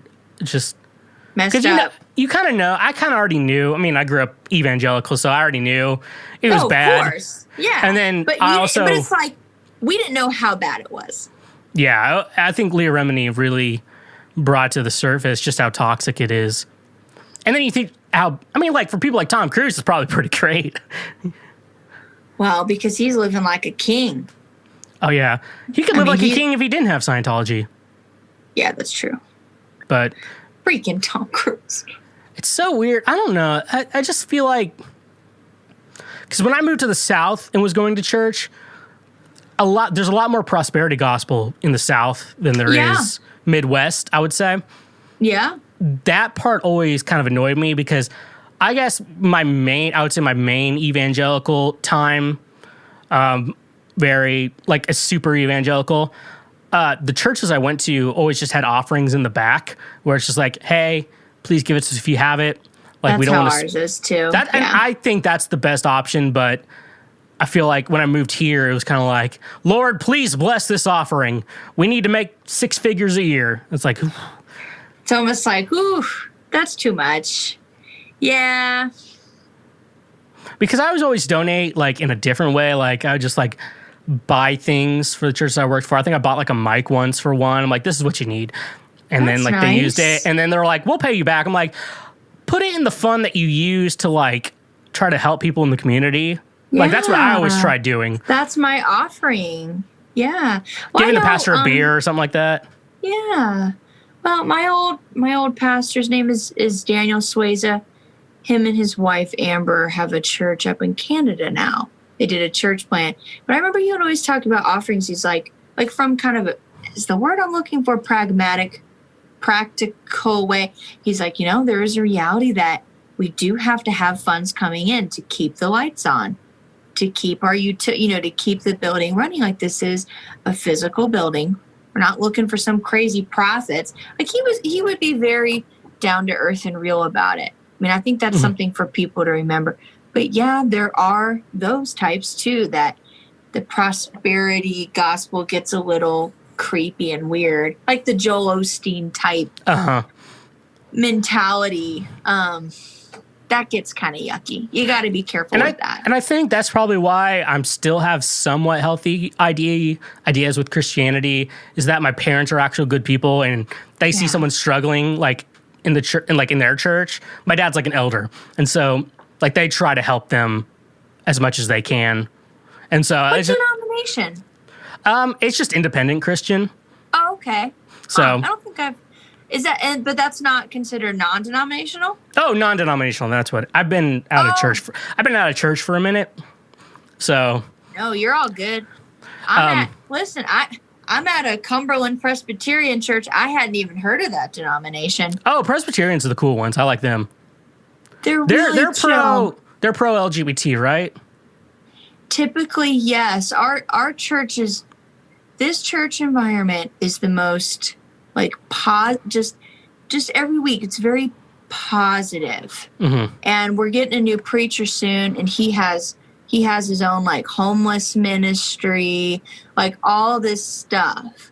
And I'm not saying that the church that I grew up in didn't do wonderful stuff too, but I feel like there's a reason I'm at a Presbyterian church. They're just calm. And this particular denomination is very, like, laid back, very non-judgmental, very accepting. It's nice. Yeah. And I think an also big thing for me is LGBT issues, which I'm not going to force your opinion on, but that's always been a big thing for me. And so I think I moved here. I went to one. I'm an affirming Christian for that. Absolutely. So, I have friends. I have Christian LGBT friends. I have non-Christian LGBT friends. I have people who they're somewhere in between, or they're a total religion altogether. I'm affirming. Okay. So we're cool then. But I think that was the start of my big issue. And then also then prosperity gospel, and then I think Trump became president, and I was like, I don't want to be associated with those people. And, and it's just a reminder that, my gosh, there are so many denominations and so many things. Like, you can never say that all Christians are banned. Oh, yeah. You can't. You just can't. There are Christians that support Trump. There's Christians that hate him. There's Christians that are indifferent. I just mean, and Christians don't just exist in America. Oh, yeah. Well, yeah, and I think, it's just my problem, and then most of my problems have happened secondhand to friends of mine, not to me specifically. So, I've had to watch, my friends go through, horrible things, church-related things, so it's just always weird. But, the LGBT issue is, really, really passionate about. I would think, if I was going to be a part of a church again, first question I would always ask, what's your stance on LGBT issues? Yes. And if I can't fully agree with that, I'd be like, I'm out. As old Kramer would say. I know. We have a really just wonderful man that sings with us at the church. He's a little older. And he's like, Kamber, here's how I am. He's like, I don't care what any of these people believe or what. I'm just glad you're here. Mm-hmm. That's what he would say. Whoops. Sorry. Oh, you're good. I feel like most people nowadays would be okay with LGBT issues. I think it's softening. Yeah. I have a weird theory about my parents' church. If I feel like they may have some big donors necessarily, and I don't want to speak for anyone's behalf, but I feel like they may be big on that issue, but I feel like the leadership would be okay with it. Yeah. But so I think it's, the whole financial side could be a big thing. And I think that's a real big issue for a lot of churches right now in regards to the LGBT issue. It's where, hey, we want to affirm, and we want to they're obviously pure at heart, and they're we want to reach the gospel out to everyone, especially the LGBT community. Because a lot of people, you'd be surprised how many people in the LGBT community still consider some Christians. Yeah, but, we do. At the same time, we know this is a very stigmatized issue. And if we do this, finance is just keeping this church alive and going could go under. And so we kind of And that's scary. That's what's so hard. That's what's broken about our man-made systems with things. Mm-hmm. And I don't know. I don't know what to do about that. And I think that's where it's for me, I'm okay, I'm in this physical building. I'm a part of this church where I worship lead, but that is only one little 10th of my life as a believing person. Wherever I go, if I'm at work, if I'm on the road, if I'm this sounds so cheesy and trite, but I'm being that, we're supposed to be, what is it, light of the world or salt of the earth, or whatever we're supposed to be. You're going to be that, whatever community you are. Wherever you are, be there. My mother always says that. The churches we attend or work for or whatever, they're probably not perfect because they're man-made organizations. Mm-hmm. But it doesn't mean that beautiful things aren't coming from those organizations too. And the bad stuff happens too. But there are good things too. Mm-hmm. I'm such an idealist. I have so much hope. I'm please God. I don't know. Maybe I'm naive. Yeah. I guess you got a good situation because there's some things I could not deal with. There's if there was a moment I thought I was going to be a worship minister. And then I would have been what's your thought on LGBT issues? I'm totally think we should be accepting them and affirming them into the church. And they'd be yeah, you're not hired. There'd be no way I could, because I don't believe in censoring myself. Sure. So. Sure. And I think that's okay. I'll tell you, I never thought that I'd end up being a worship leader. It just happened. Mm-hmm. It just happened. And it's funny, the group is very female led. Before this, the lady running it female. And like growing up, there was always this message of like, women, like kind of just question marks about women in leadership. Now I'm at this church where I'm like, it's very female led. We have a children's pastor, female. Like there's a it's different. Oh yeah. It's different. I'm just so thankful to God for this church. And I don't know. It's just kind of like, it's just funny how like none of it was forced. It just happened. Have you heard of Girl Defined? No. It's just like this super, don't give them the views. Basically, they're pretty like how women need to submit to men and, the bad talk. It's really funny just because I think about it where the Bible would not condone them doing what they're doing, having a ministry, but they're preaching like the things they said. So it's just so funny to me. So I just think in my mind where like, especially when like a big LGBT talk was going on like 2015 when gay marriage became legalized and then there were some women speaking out about it. I'm like, well, if you're going with the Bible, you need to stop talking right now. It's true. It's like those lines can be defined very quickly. You have to kind of make a choice, I definitely won't check that out. Don't give them the views. Painful. Well, if you do, don't give them the views. Watch a reaction video to them. Nice. No, and I probably won't because I've heard it all.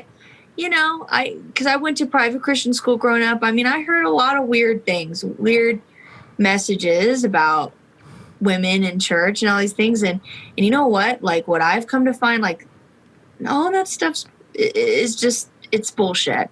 And, I don't know. I don't think the Lord sees people like that. I mean, we're creating those agendas in our society.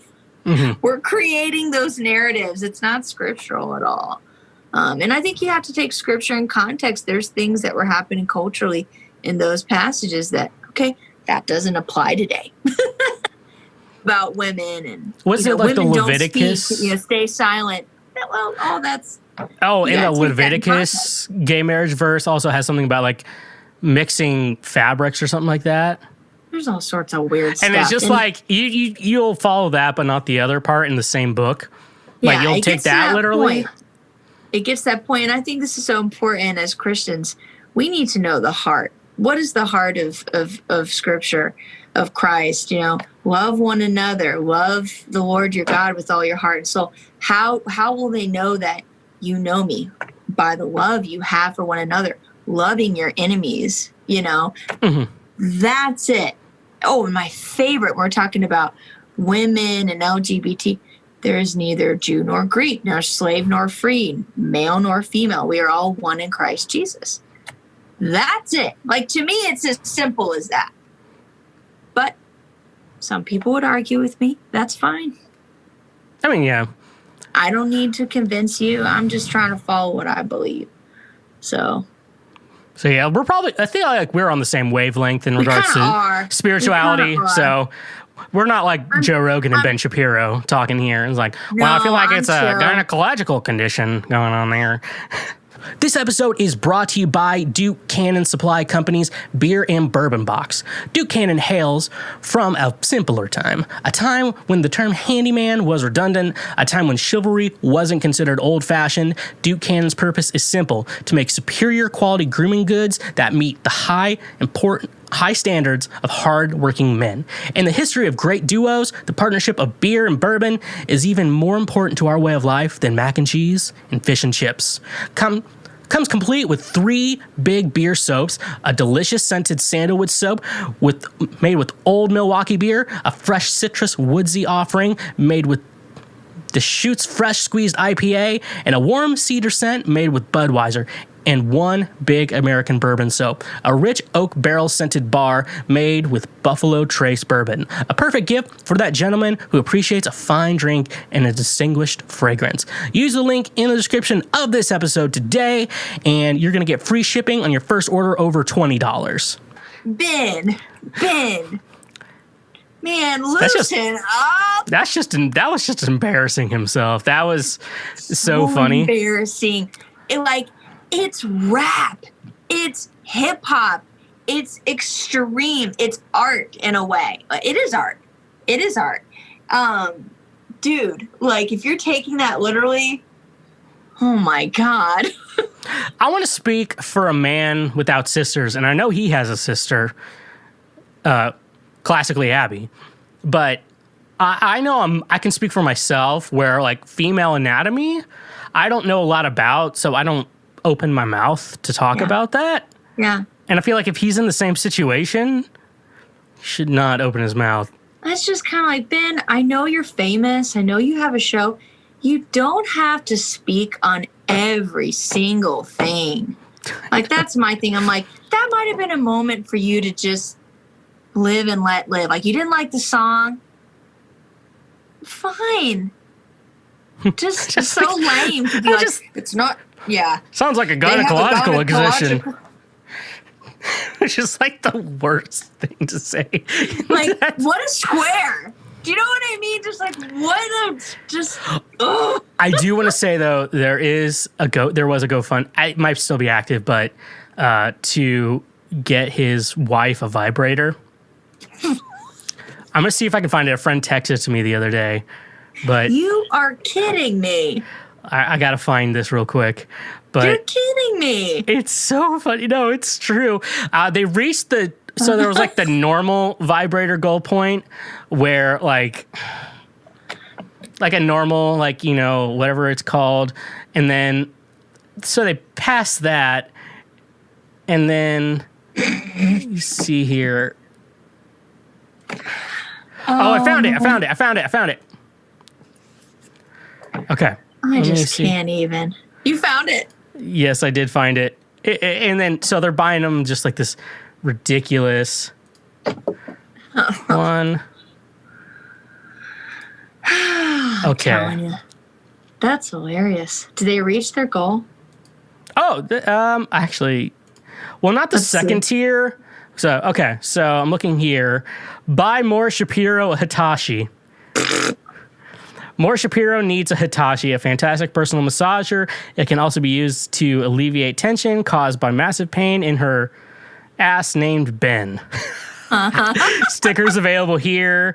And then looks like this one. We made the goal like for the Hitachi. So it really seems like it's only fair to raise the goal to buy a Sibian. So there's just like this insane vibrator right here. Oh my gosh. It's just like... so inappropriate. And then there's a part of me that's like, oh, that might be a little... Part of me wants to donate to the campaign. Don't. But, oh my... Oh, dear. But you have to laugh at that. You have to laugh. 'Cause it's like, this poor lady, I don't know. But I just want to tell Ben sometimes, I'm like, when it comes to like famous artists like that putting out music, just lighten up. It's hip-hop rap. They're going for the shock factor. They're going to sell. And all you're doing, you're just directing more people to it. If you really have a problem with it, just don't say anything. And music is such like an intense art. So it's like, we're wanting the reaction. Like, that's all it is. To me, the shock value in that video, I watched it multiple times because I wanted to know. I wanted to see. I'm thinking, I'm not offended by this. This is the same. This is shock art, just like stuff that Marilyn Manson has put out over the years. Just anybody. It's just, I don't know. That's all it is. Yeah. Who cares? I've seen a lot worse stuff. Well, and I think if somebody, definitely. And if you're really offended, you might want to check yourself and be like, do I maybe have am I threatened by two black women asserting themselves in this way? And to me, that's probably what Ben was feeling. That's what I saw. I'm like, man, I'm not going to do that with my art, but you're an American. You have every right. Go do it. Who cares? That's how I feel about it. Well, I like people are still bringing up like Cardi B, like drugging a guy and robbing him. But then I obviously don't think it was the best thing she should have done. But also at the same time, I think about myself in the guy's shoes. Like, I'm going to meet a stripper in a hotel room and like do stuff. And I'm like, yeah, you're going to get robbed. Yes. That's how you get right. So it's like, there's part of me is like, what she did was wrong, but also like the guy should have knew what was coming. Yeah, I think there's with anything, right? There's multiple angles of things, and I'm one of those people. I love to have conversations about things. I very rarely anymore get like offended, or it's just like,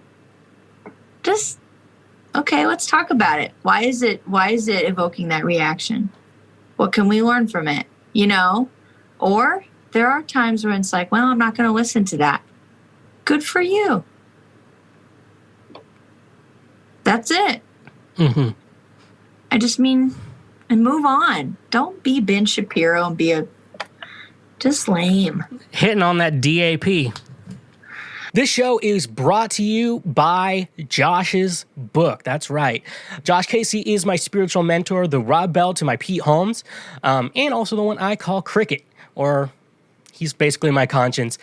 He is finally releasing his first book titled Tracking Desire, a memoir-ish walk through faith, failure, and finding God under my feet.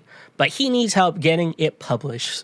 Find his self-publishing campaign at gofundme.com/Josh's book to donate, link in the description as well, and make his book a reality. Donating comes with a copy of the book and other shit. Now, about the book, basically imagine something the complete opposite of this show, and that's his book. That's his book, serious, but sprinkled with smart humor. It follows his story in and out of faith and the church, from deconstructing the bullshit of the evangelicals to dealing with his own failures to finally seeing the divine in all things and all people. This book is meant for all those who are on a journey of self-discovery and of figuring out where or if God fits into that path. If you fit in the very narrow Venn diagram sliver of people who listen to this train wreck of a podcast and still know how to read things longer than a tweet, then this book is for you. Again, donate at gofundme.com/Josh's book and share hashtag Josh's book. Link will be in the description of this episode as well. Okay, so have you checked out TikTok at all? Yes. I enjoy the TikTok from time to time. So we might be on different TikTok. So I want to introduce you to my lane of TikTok. Oh, no. So I'm going to warm you up with one. We're both emo kids, so yes, this correct. one should kind of be a warm-up for both of us. Okay, here we go. I'm scared. Okay. Question for the emo kids out there, but how many absolute baller covers of Taylor Swift songs do there need to be before we recognize T. Swift as one of the greatest songwriters in emo history? Just a thought. I mean, I champion Taylor Swift, so I agree. I have not gotten to that point yet where it's like, okay, I love her, but obviously, just as a music business, she's the queen of the music industry. So more power to her. I'm just glad it's a woman.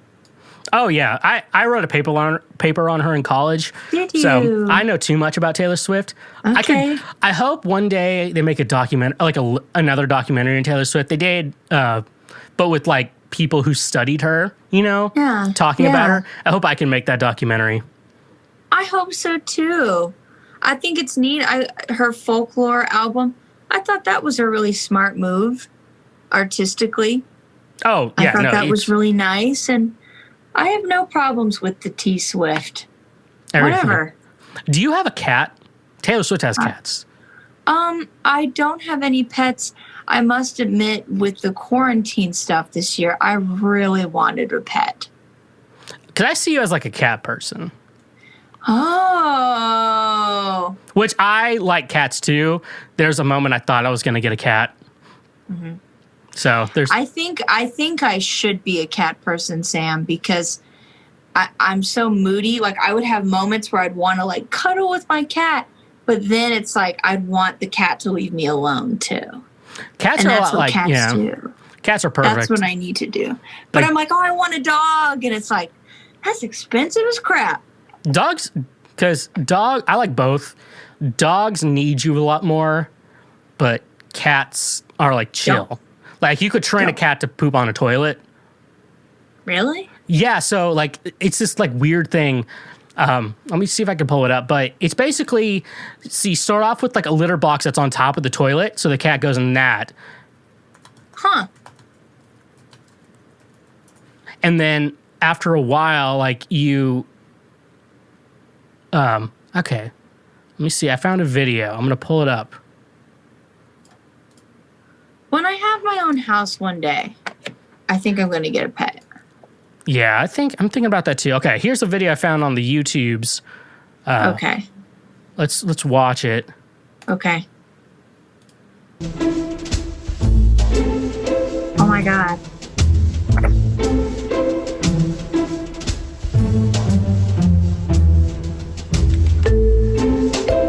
Litter quitter. The red stage gets your cat familiar with the toilet.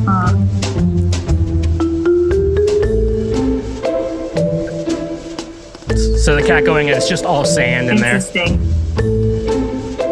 The amber stage teaches you to aim correctly, positioning. And so it's like a toilet with a little hole in it for the cat. Wow. The green stage teaches balance. And so it's like a very big circle with sand in it.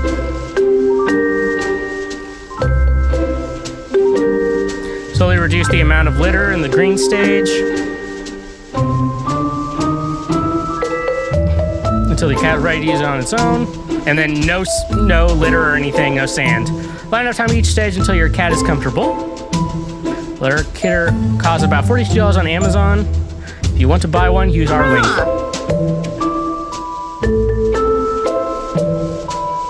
See, see, if I had that, I'd want to have like a bathroom just dedicated to my cat. Like a little True. half bath. And that would be their toilet. Yeah, that'd be a good idea. But that's Do you the know what I idea. mean? That's one thing I'm thinking about with a cat, though. If I get a cat, I'm 100% doing that. Oh my God, yes. Because they can be gross. Like I had a roommate several years ago. Roommate, she had a cat. That thing stunk. And the litter box was like in the kitchen. It was just gross. Litter boxes, that's the thing with cats. Like, you got to figure out the litter box situation. You got to have a really good designated spot. And like how the house was, small house, like there wasn't really, she put it in the best place possible. But like you really need to have, like people usually put it like in their laundry room. Like they put it in like more like utility type of spaces. Mm-hmm. And like how the kitchen was, it was like this long vertical space. The kitchen went right into the little laundry area. Like there was no separation. So it just felt like, here I am making my eggs and I can smell the poop. Like it was just gross. That's why the toilet's the perfect area, because I already assume bathrooms smell bad. Like, you can try to make it smell good. Like, sure. That's what But I think. at the end of the day, Like, worst case scenario, you just got to flush it before you do your business. yeah. So that's what I think. But also, I found another cat, which I want to know your opinions on. Okay. This is a video. Oh, okay. I wanted to watch Tangled today, but once I got out Disney Plus and put my laptop down, this little man here decided to start screaming at me until I turned on Aristocats. This is the 7th time he has watched Aristocats. He watched it 2 times yesterday. He gets upset when the movie pauses or glitches or ends. Any vets or like cat experts want to duet this and tell me why he likes Aristocats so much? Can he understand it? Does he get that there are cats on the screen? Does he like the colors? Why does my cat like Aristocats so much? Gatsby, why do you like this movie so much? He doesn't do this with any other TV show or movie, like just this one, and he will like yell at me to turn it on. Why does he like it so much? Yeah. He knows. I just like the idea.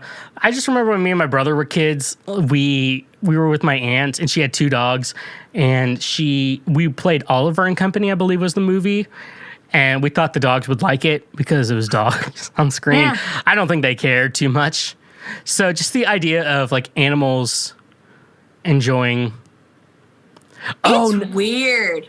My friend's dog, they have 2 dogs. You know, like sometimes dogs don't like being loners, and like they need. This is like Need one a of those buddy. dogs, but like loves humans like too much, and so like she was like gung ho, like staring at like a movie about. I can't remember what movie it was, but it was definitely animals. I would say it's something like Milo and Otis or something like that. It would just like stare at the TV like vigilantly. And it was the funniest thing I've ever seen. It's so hard to know what's going on in their head. Well, I know it's like some dogs and stuff, for cats too. It's like when you're playing a instrument, like they'll kind of howl along. Like, I don't know. I don't know what it is. Dogs can be cool because they just lay there. Yeah. And they're just like, I feel like if you didn't like this, you'd say something. It would just be nice to have like another presence in the house once in a while. I didn't feel this way till the pandemic hit because it's like you're not having as much social interaction. Mm-hmm. But I wouldn't mind having a cat or a dog if I could afford it, which True. I can't. So I feel like if they didn't have to go to the vet, if I knew that. that's the thing. I mean, it can be an astronomical amount of money you're paying out sometimes. Totally. Do you like movies? Yes. Okay. Very much so. I feel like I'm a little bit of a film person. Okay. I want to know your opinions on this film. Okay. Hey, TikTok, this is what your favorite movie says about you. If your favorite movie was the Ronald McDonald's Wacky Adventures VHS tape that they gave out at McDonald's in like 2003, you cool, I guess. So yeah, I've never heard of that. I don't know if I've ever watched the time travel episode, but yeah, I've watched a couple of those. I haven't heard of that. I just remember like toys. Like I remember like getting toys in your Happy Meal. That's all I know. Oh, I remember They gave out VHS. videos? Yeah. You know, I think back, some parents made sure they monitor what their kids watched on like TV. My parents didn't. Because I think I watched stuff like that, and I think that's the reason why they didn't monitor. Like, we were a multi-TV house. Like, because I'm pretty sure my parents were like, nope, I am not watching any of that. That's how we were too. Like I remember once I hit a certain age, like I had a TV in my room, and everybody and my family's still that way. My parents, my brother, like mom has her TV room, dad has his TV room, my brother has his with video games. Like everyone's kind of, Yeah, what I mean? Yeah, I had a Big TV in my people. room, but like, and I like to say I'm not spoiled because it wasn't a large TV. Yeah. That's like the one thing that justifies it. It wasn't a large TV I had in my room. You're It was spoiled. like Just it was admit. really small. No, you were. I don't know. I wouldn't say I was spoiled, but I probably had it better off than some people. No, I'm just messing. Oh, you're good. But yeah, no, that's what generally though. I'm like, I don't know how people live like that. You know, like I'm gonna watch everything my kids watch, and like my cousin's like kid watches like Mickey Mouse Clubhouse, and you're like, I don't know why you're. And I think it also, I'm not a parent, but I guess it gets to a point where it's kind of like you can't like monitor a child. You can't be like a helicopter parent to the point where like let the kid watch their freaking show. I don't know. It's kind of like, do you want to watch Mickey Mouse Clubhouse? No. Exactly. So yes, you should. kind of yes, but no. No. My rest in peace, my Disney Plus Q feed suggestions when my cousin's kid wanted to watch Mickey Mouse Clubhouse, and we did not want to deal with him. Oh man, I have Disney Plus, and everyone was so excited. Disney Plus, but I think I watched like one thing on there, and it was Bug's Life. And it was awesome. I was done. I still have a subscription, but the main hope was I can't hear you. Wait, hold on. Okay, I'm back. There you are. I'm really into like the Marvel stuff. So obviously having all the Marvel movies whenever I want is that's great. cool. But they were also doing like TV series on Disney Plus specifically. Yeah. And so I was really excited for that. And I think the one that was scheduled to like come out in August like was like 2 or some weeks away from being finished. But I think COVID's like messed it up. So now everything is just like, obviously. That's the thing about all our shows, because I'm a big fan of Handmaid's Tale on Hulu. And by this point, we should have gotten the next season, but with COVID stuff, it might not be ever. I don't even know. And that's one what's thing. going to happen to our shows. And I know things like take a while to like get made, but I always think on like my end, like, what if we run out of stuff to watch on TV? Like the important things I think about. What are we going to do? That's the thing. I'm watching Ozarks right now. Have you seen that show? So I watched the first episode. Think about this. I'm from Missouri. Okay. And so I watched the first episode. I can, like, we had a conversation earlier. I respect that it is a good show. Yeah. However, wasn't ringing your bell. I hated living in Missouri, and the idea of a TV show of a family having to move to Missouri and live there. Yeah, kind of traumatic. I guess it's probably some trauma in my past that I need to deal with someday with a therapist, but not today. So the idea of that makes me not want to watch Ozark. It's dark. And I know it's dark, and I know it's a good show. It just, I have to accept it may not be for me. It's getting to a point, I guess I felt this way when I watched Breaking Bad. It's getting to a point where it's just getting darker and darker and darker. And I'm like, what's going to happen? Like, is this ever going to end? Is it just, I feel like so many people are dying. It's like there's not going to be any characters left. It's really weird. See, I could have been into the show if they put it in a different location. The fact that they put it in Missouri. Because I haven't spent a lot of time in the Ozarks, really. Like, I've been to, like the major cities in Missouri. I want to know, you don't need to see anything else. Yeah. Like, it reminds me of West Virginia a lot. Like, the culture that they're kind of highlighting. Are those accents legit? Like, what I want to add, like, one of the main characters, what's her name on the show? I think her name is Ruby on the show. She's blonde hair, curly one hair. Is that a legit Ozarks accent? That's what does it sound like? To me, it sounds very like Alabama panhandle-y kind of a deal. It has a similarity to a Southern accent, but a lot of the accent is just mispronouncing words. Can you do it? Like, do you have it? Hi, do you have some Parmesan cheese? I got a croton, something like that. I haven't, like I said, I haven't watched the show because and then also, like, where my parents have a timeshare is in the Ozark area. Like, but that's how people talk, for real? Yeah. Okay, then it sounds pretty accurate. Oh, was I on point? That's how all the accents sound. They sound very like they're not like cheesy Southern drawl, really. They're like. I'm so happy that was like. That was good. There was something because, like I said, I've only watched the first episode, and I was like, I can't watch a show people miserably moving to Missouri, but it's the idea that you said, hey, do an accent, and without watching the show, and I did it, and you said that's pretty accurate. No, it sounds like the show. That's how the locals talk, and like I like that part of it, but I just feel like everybody's killing each other. It's dark, and I'm kind of getting to a point where I'm like, are these characters going to be redeemed?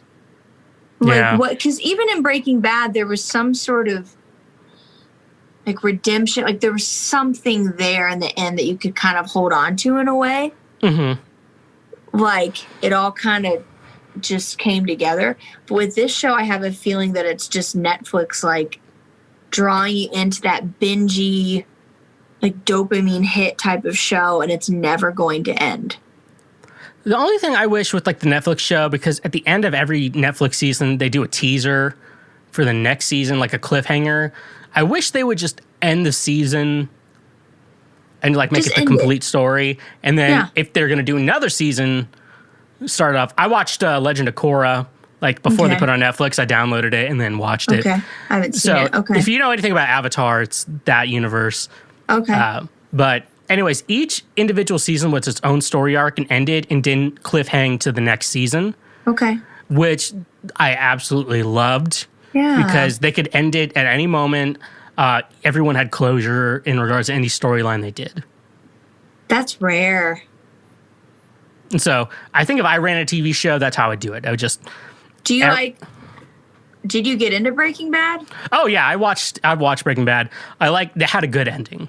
I'm a big fan of endings, which is a weird thing to say. I like things ending in the right way. That was a freak. Did you like El Camino?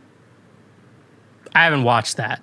That was the follow-up, like, sequel film they did about, like, Jesse Pinkman's story. Oh, yeah. I know about it. I need to watch it. It's like one thing, like Game of Thrones, I've never watched a single episode, but I know the final season is terrible. So it's like, I don't even want to watch it. Like, you're building... Yeah, I'm not going to get into it. You build up to an ending. And I think my favorite Star Wars movie is Return of the Jedi, because it, like, ends this idea... it has a whole ending. It doesn't Were try you to, like... Were you into the new Star Wars films? I enjoyed them, for sure. Okay. I wish they would have planned them out better. Yeah. I enjoyed Rise of Skywalker. I enjoyed The Last Jedi. I enjoyed Force Awakens. There's some bold choice. I just think they didn't have a clear plan of what they were doing, like when they were making it. That's what it kind of feels like. But my God, I loved. What was the second one? The Force Awakens. The Last Jedi? The Last Jedi, yeah. I loved that one. Oh, I thought it was great. Beautiful. Just like from an artistic perspective, I enjoyed that thoroughly. I don't think Rian Johnson understood the character of Luke very well, but Luke wasn't like the biggest character in the film, so I could let that slide a little bit. I loved the chemistry between Rey and Kylo Ren. It was just like, it was so good. And then it just felt so Disney movie, the third movie. I'm like, I wanted more than that, but I didn't like the romance, but I liked the chemistry. That makes sense. It was awesome. Actually, that movie was a huge inspiration to a Raviner song that has yet to be released. It helped me finish it.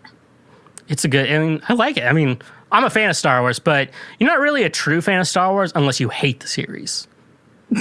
Like, you have to hate every movie. God, you know what? That makes me feel better about...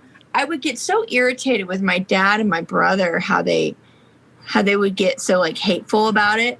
They hated the new ones. I'm thinking, that's because they're like... not only my brother, he's too young, but my dad's like an OG fan. Like, he was a kid when, like, those first couple movies came out. Mm-hmm. Yeah, I think about my dad. Like, he saw New Hope in theaters. Yeah. I just think about, like, my dad's lived through all three generations of Star Wars. Can you imagine? Yeah, I know. It's kind of amazing. We've lived through two. Yeah. So, like, for us, like, the prequel series is, like, so dear to our hearts. Yes! Even though we can see, we see the flaws in it, but, like, it's dear to our hearts. And I assume kids today are going to love this sequel series. And they're going to defend that. Like, you have, like, that's kind of touching on the thing you said earlier. Like, are there certain things that maybe aren't always good, but it's like you can still love it? Yeah. Like, I recognize that there's problems with the prequels, but, like, Attack of the Clones, that was everything. I remember being in middle school, I was probably about 12, and I had strep throat, and I stayed home. For some reason, we must have been living with my grandparents. I don't remember. But I was watching Attack of the Clones over and over and over and over again. And I loved Padme and all her fashion. I loved all of that because I loved fashion. And I was in love with Anakin, which now I'm like, gross. But at the time, because now I'm in love with Kylo Ren. You got to move up.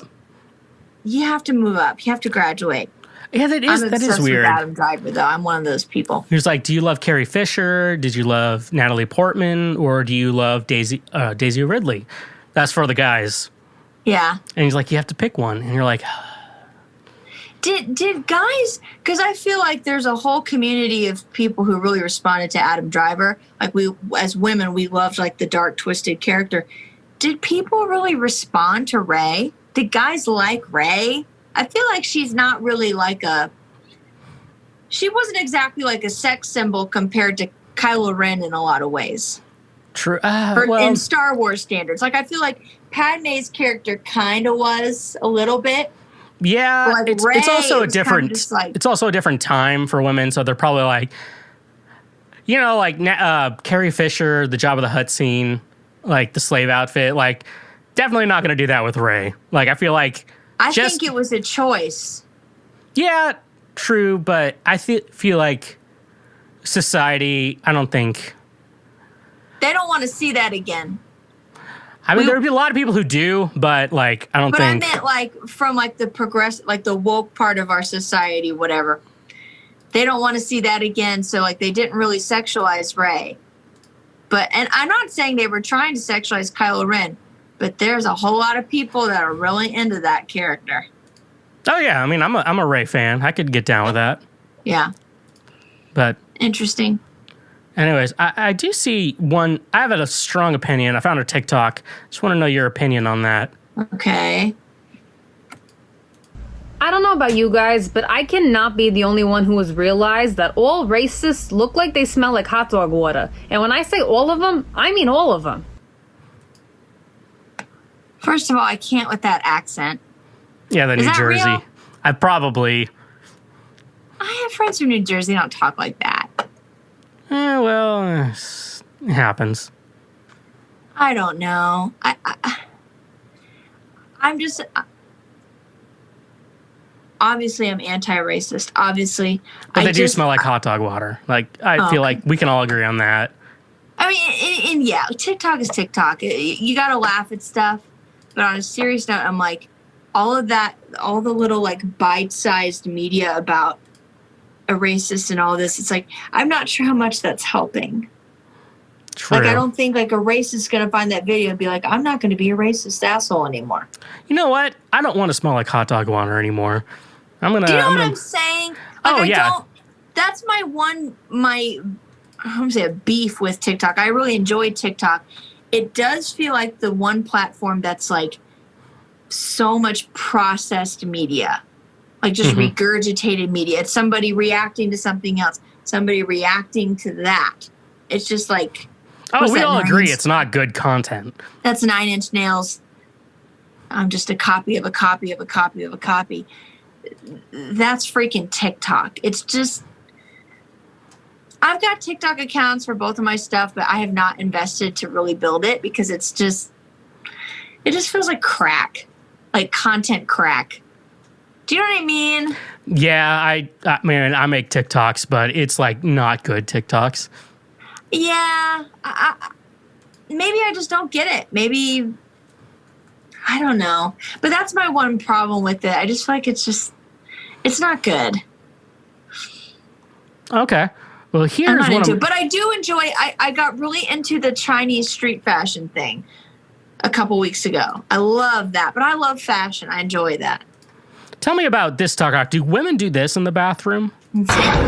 Hey, dude, can you hand me some toilet paper? Yeah, sure. Yes. Give me 1 sec. All right, thanks. All right. Here you go, buddy.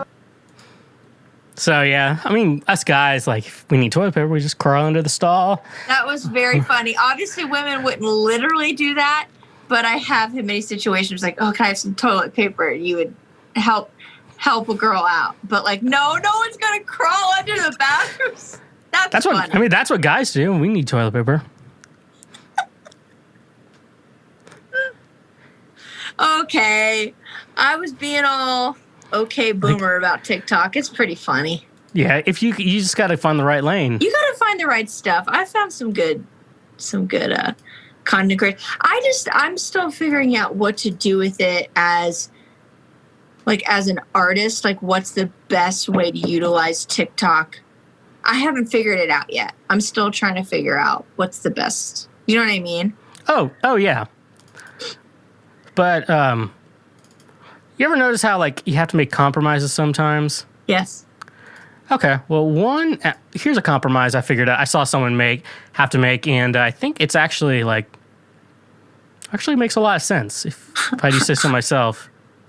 My mom said I can't eat dino nuggies anymore. She said I need to grow up. That's fine, Mom. No more dino nuggies. No more grandma's ashes.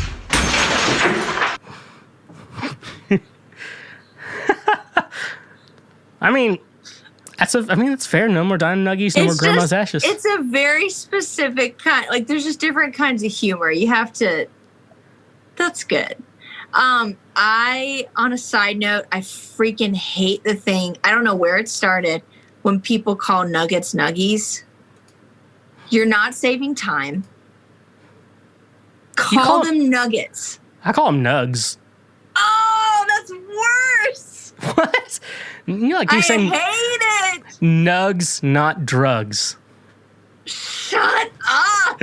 I think that is perfect. I hate it so bad. Just say chicken nuggets. On my way home, I'm probably going to get some chicken nuggets from Wendy's. Nugs, not, like I said, nugs, not drugs. That is a good saying. That's healthy. That's healthy, positive. Mm-hmm. Also, I think I figured out, I saw someone, I think they figured out how to solve 2020. Okay. This might just be me, but I feel like the only thing that can legitimately save 2020 right now is if LMFAO creates a new party rock anthem, because I just don't feel like a party rocker right now, and I really need that. Shut up. That guy reminds me of my ex. Oh, just advocating annoying. for party rock too. I don't know. Just ugh, that guy was cringy. See, you know that feeling? Yeah. That's what okay, so the guy before that threw the ashes, even though the nuggies thing, that's annoying, that was freaking funny. It's well, here's grandma's ashes, kind of that dark comedy. I'm into it. But that was annoying. Okay. And since I like to do this to every woman who comes on the show. No. So, okay, well, I want to set up a situation for you. A guy somehow gets your number. You don't want him to have your number. He gets it. Great. 6 a.m., this video violates your phone, and you watch it. So tell me what you think. Okay, and I look forward going out to dinner with you. God. So let's make it happen. Mwah. Ciao, baby. Gross. Is that real? It's very real. And Where'd you find that? Many podcasts. Anyways, the story goes to Julia. She was getting a tan at a gym that does tanning.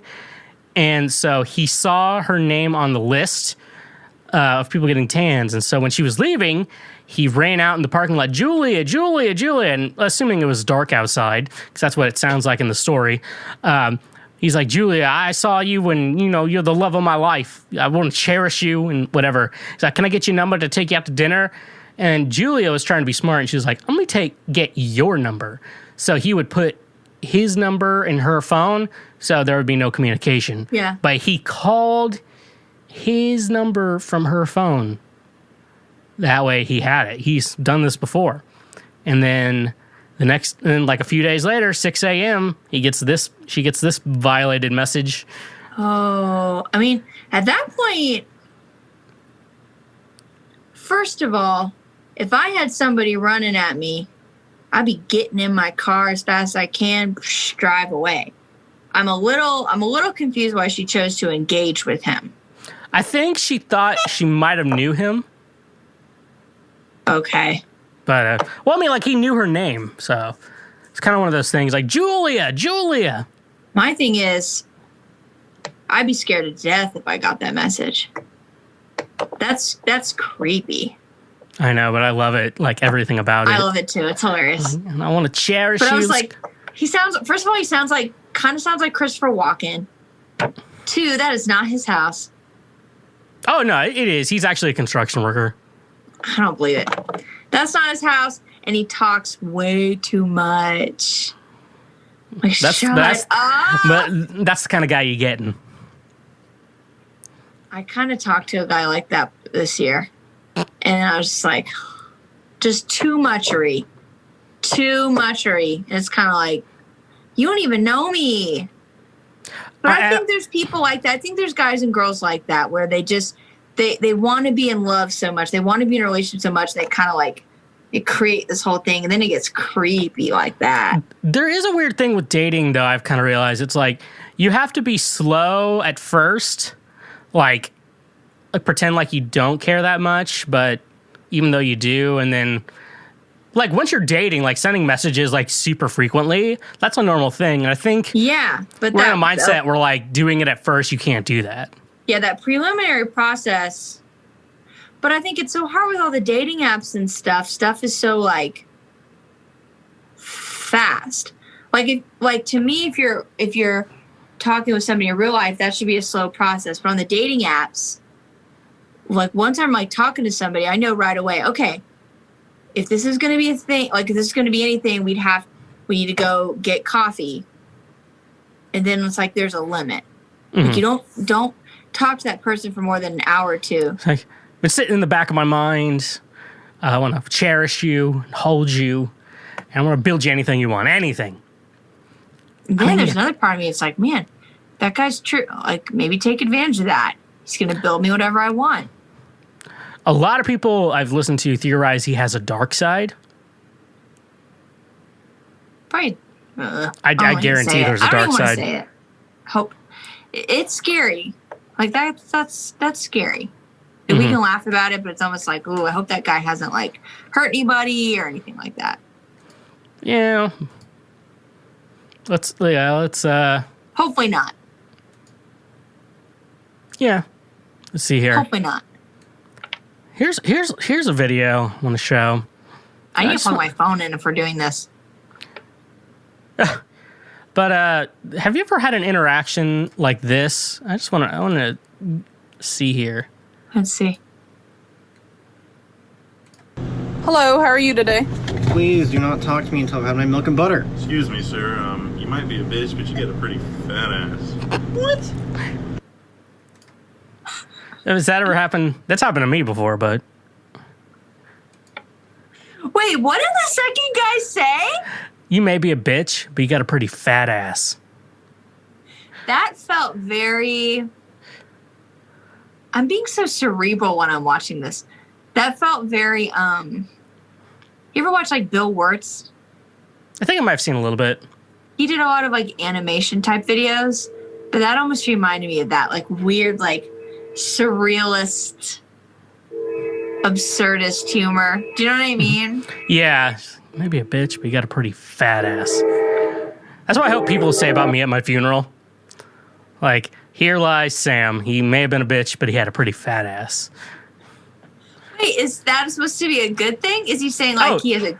Well, you may be a bitch, so that's obviously, like, the negative, like, hey, people think you're a bitch, but also, you got a pretty fat ass. Compliment. Like So it's kind of like P-H-A-T. maybe like that. I'm more of a fan of thick with 2 C's. I was gonna say because you could say thick with CK and it kind of is the same, pretty much. It would have been funnier if you said, "But you're thick." You're pretty thick. There's one I can't remember why. I think I have the TikTok saved somewhere, but I don't think it's in my regular folder. It's funny. like if there's nothing to snack, he ain't a snack. And I think that is everything I have to say.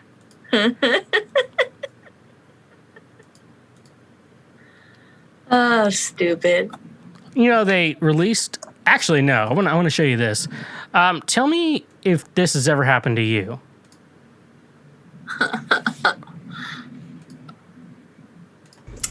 I'm gonna say it. Yeah, sex is cool, but have you guys ever took a fat poop and then you go to wipe and then there's nothing to wipe? And you're like, oh my God, it was a ghost poop. I don't know, I love that shit. That really, when that happens to me, it like makes my whole entire day. I don't know. Okay, that's the part that I'm talking about. This is the kind of content we're digesting.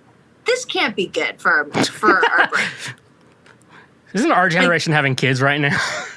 Like, no, seriously, that's the part. It's like taking every little thing that you experience and having to make a video about it, having to document it. It's sick. It's an addiction. Mm-hmm. Like, don't make a video about that. I'm sure that lady has like 1 million followers. I have to plug in my phone.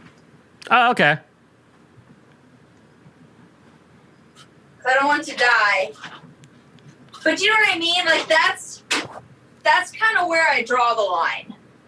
It's like, really? Right? Yeah.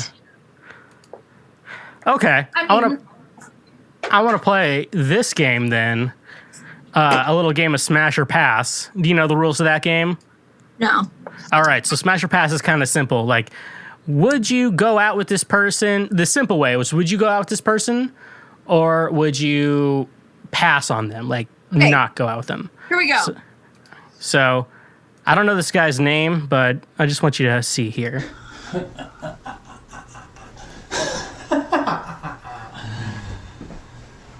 My head is finally clear. Thanks to you two, I managed to get the other voice out of my head. You thought defeating me would release Ryuki 3? The Shocker Empire had a failsafe for that. Instead of me going, it was him that went. And now, you won't ever get Drive 3's memories back. Because he was the only one who knew how to restore them. You poor, insolent fools. You'll never, ever get rid of me. For I am a god. What a geek. That guy's pretty cool, I think. Pass. No. Oh, you would be a solid pass. The fedora. I didn't need to hear him speak. he just stood up with the fedora. 2007 called. I mean, I worn a fedora before. Not proud of it. Did you wear one last week? No. Okay, that's my point. I let that one die pretty fast. I don't think I have any other That died Smash. many years ago. I don't know if I have any other Smasher passes, so I think that might be the only one. So that's a solid. That's only one? That's not a game. I found another. I found another. Okay. See, you know how like it's a really attractive when guys play devil's advocate? I really hope this is okay. Let's see. Yeah, just playing devil's advocate, technically breast milk isn't unhealthy for adults.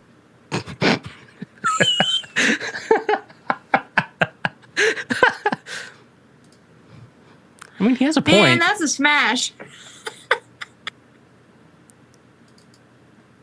Smash. That's Okay. funny. I'd say that too. Yeah. All right. Here's. I think That's funny. Like, that's funny. I did find a third. So. Okay, here we go. Tell me about this guy. You purchased Cars 2. Yes. $15. Why the hell did you buy?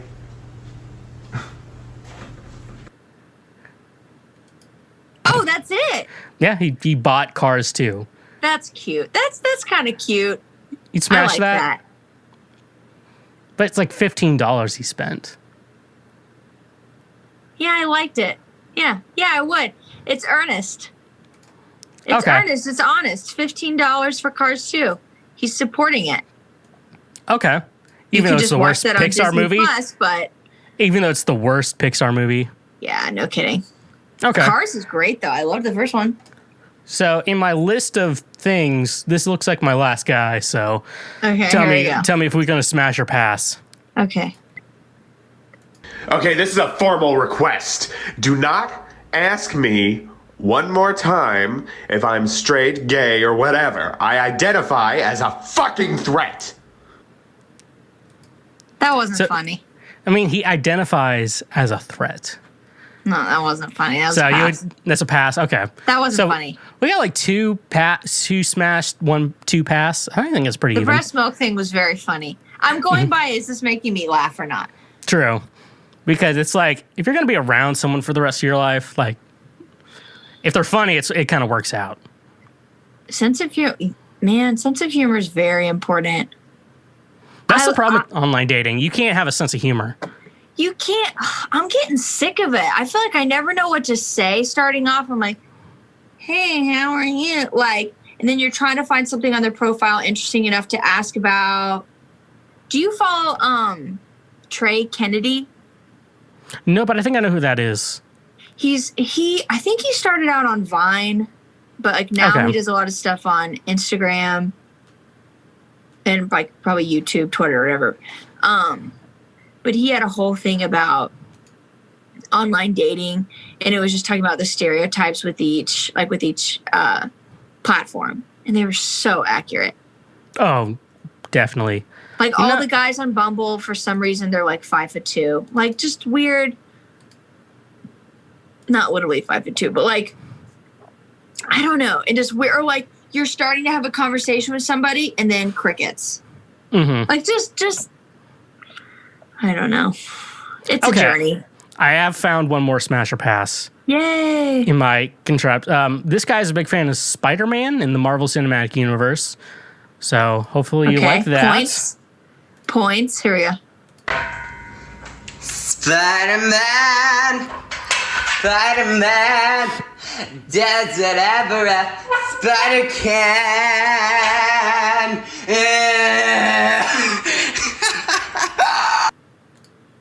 So, what would you put him in? Wait, what was he wearing? Was he wearing? I don't know what he was wearing. He might not have been wearing anything. To be honest.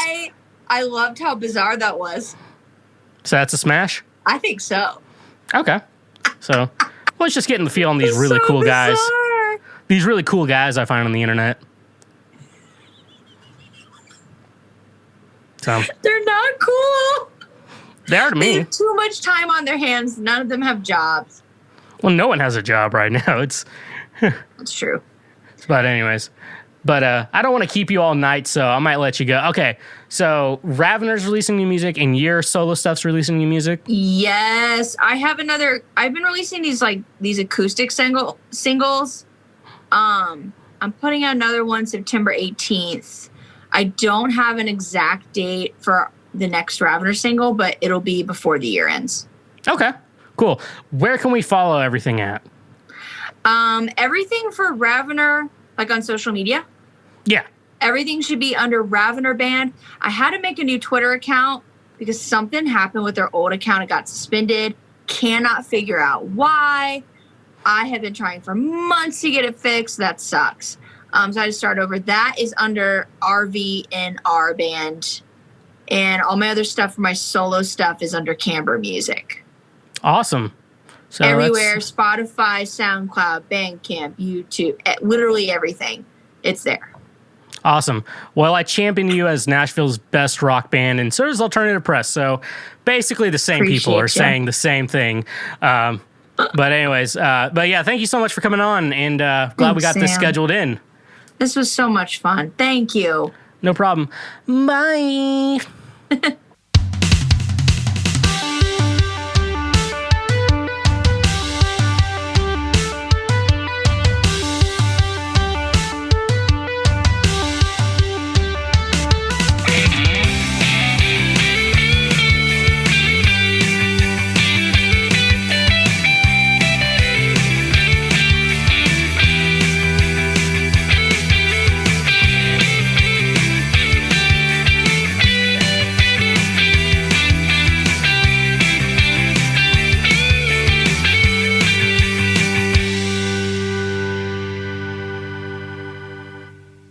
Hashtag pray for Micah.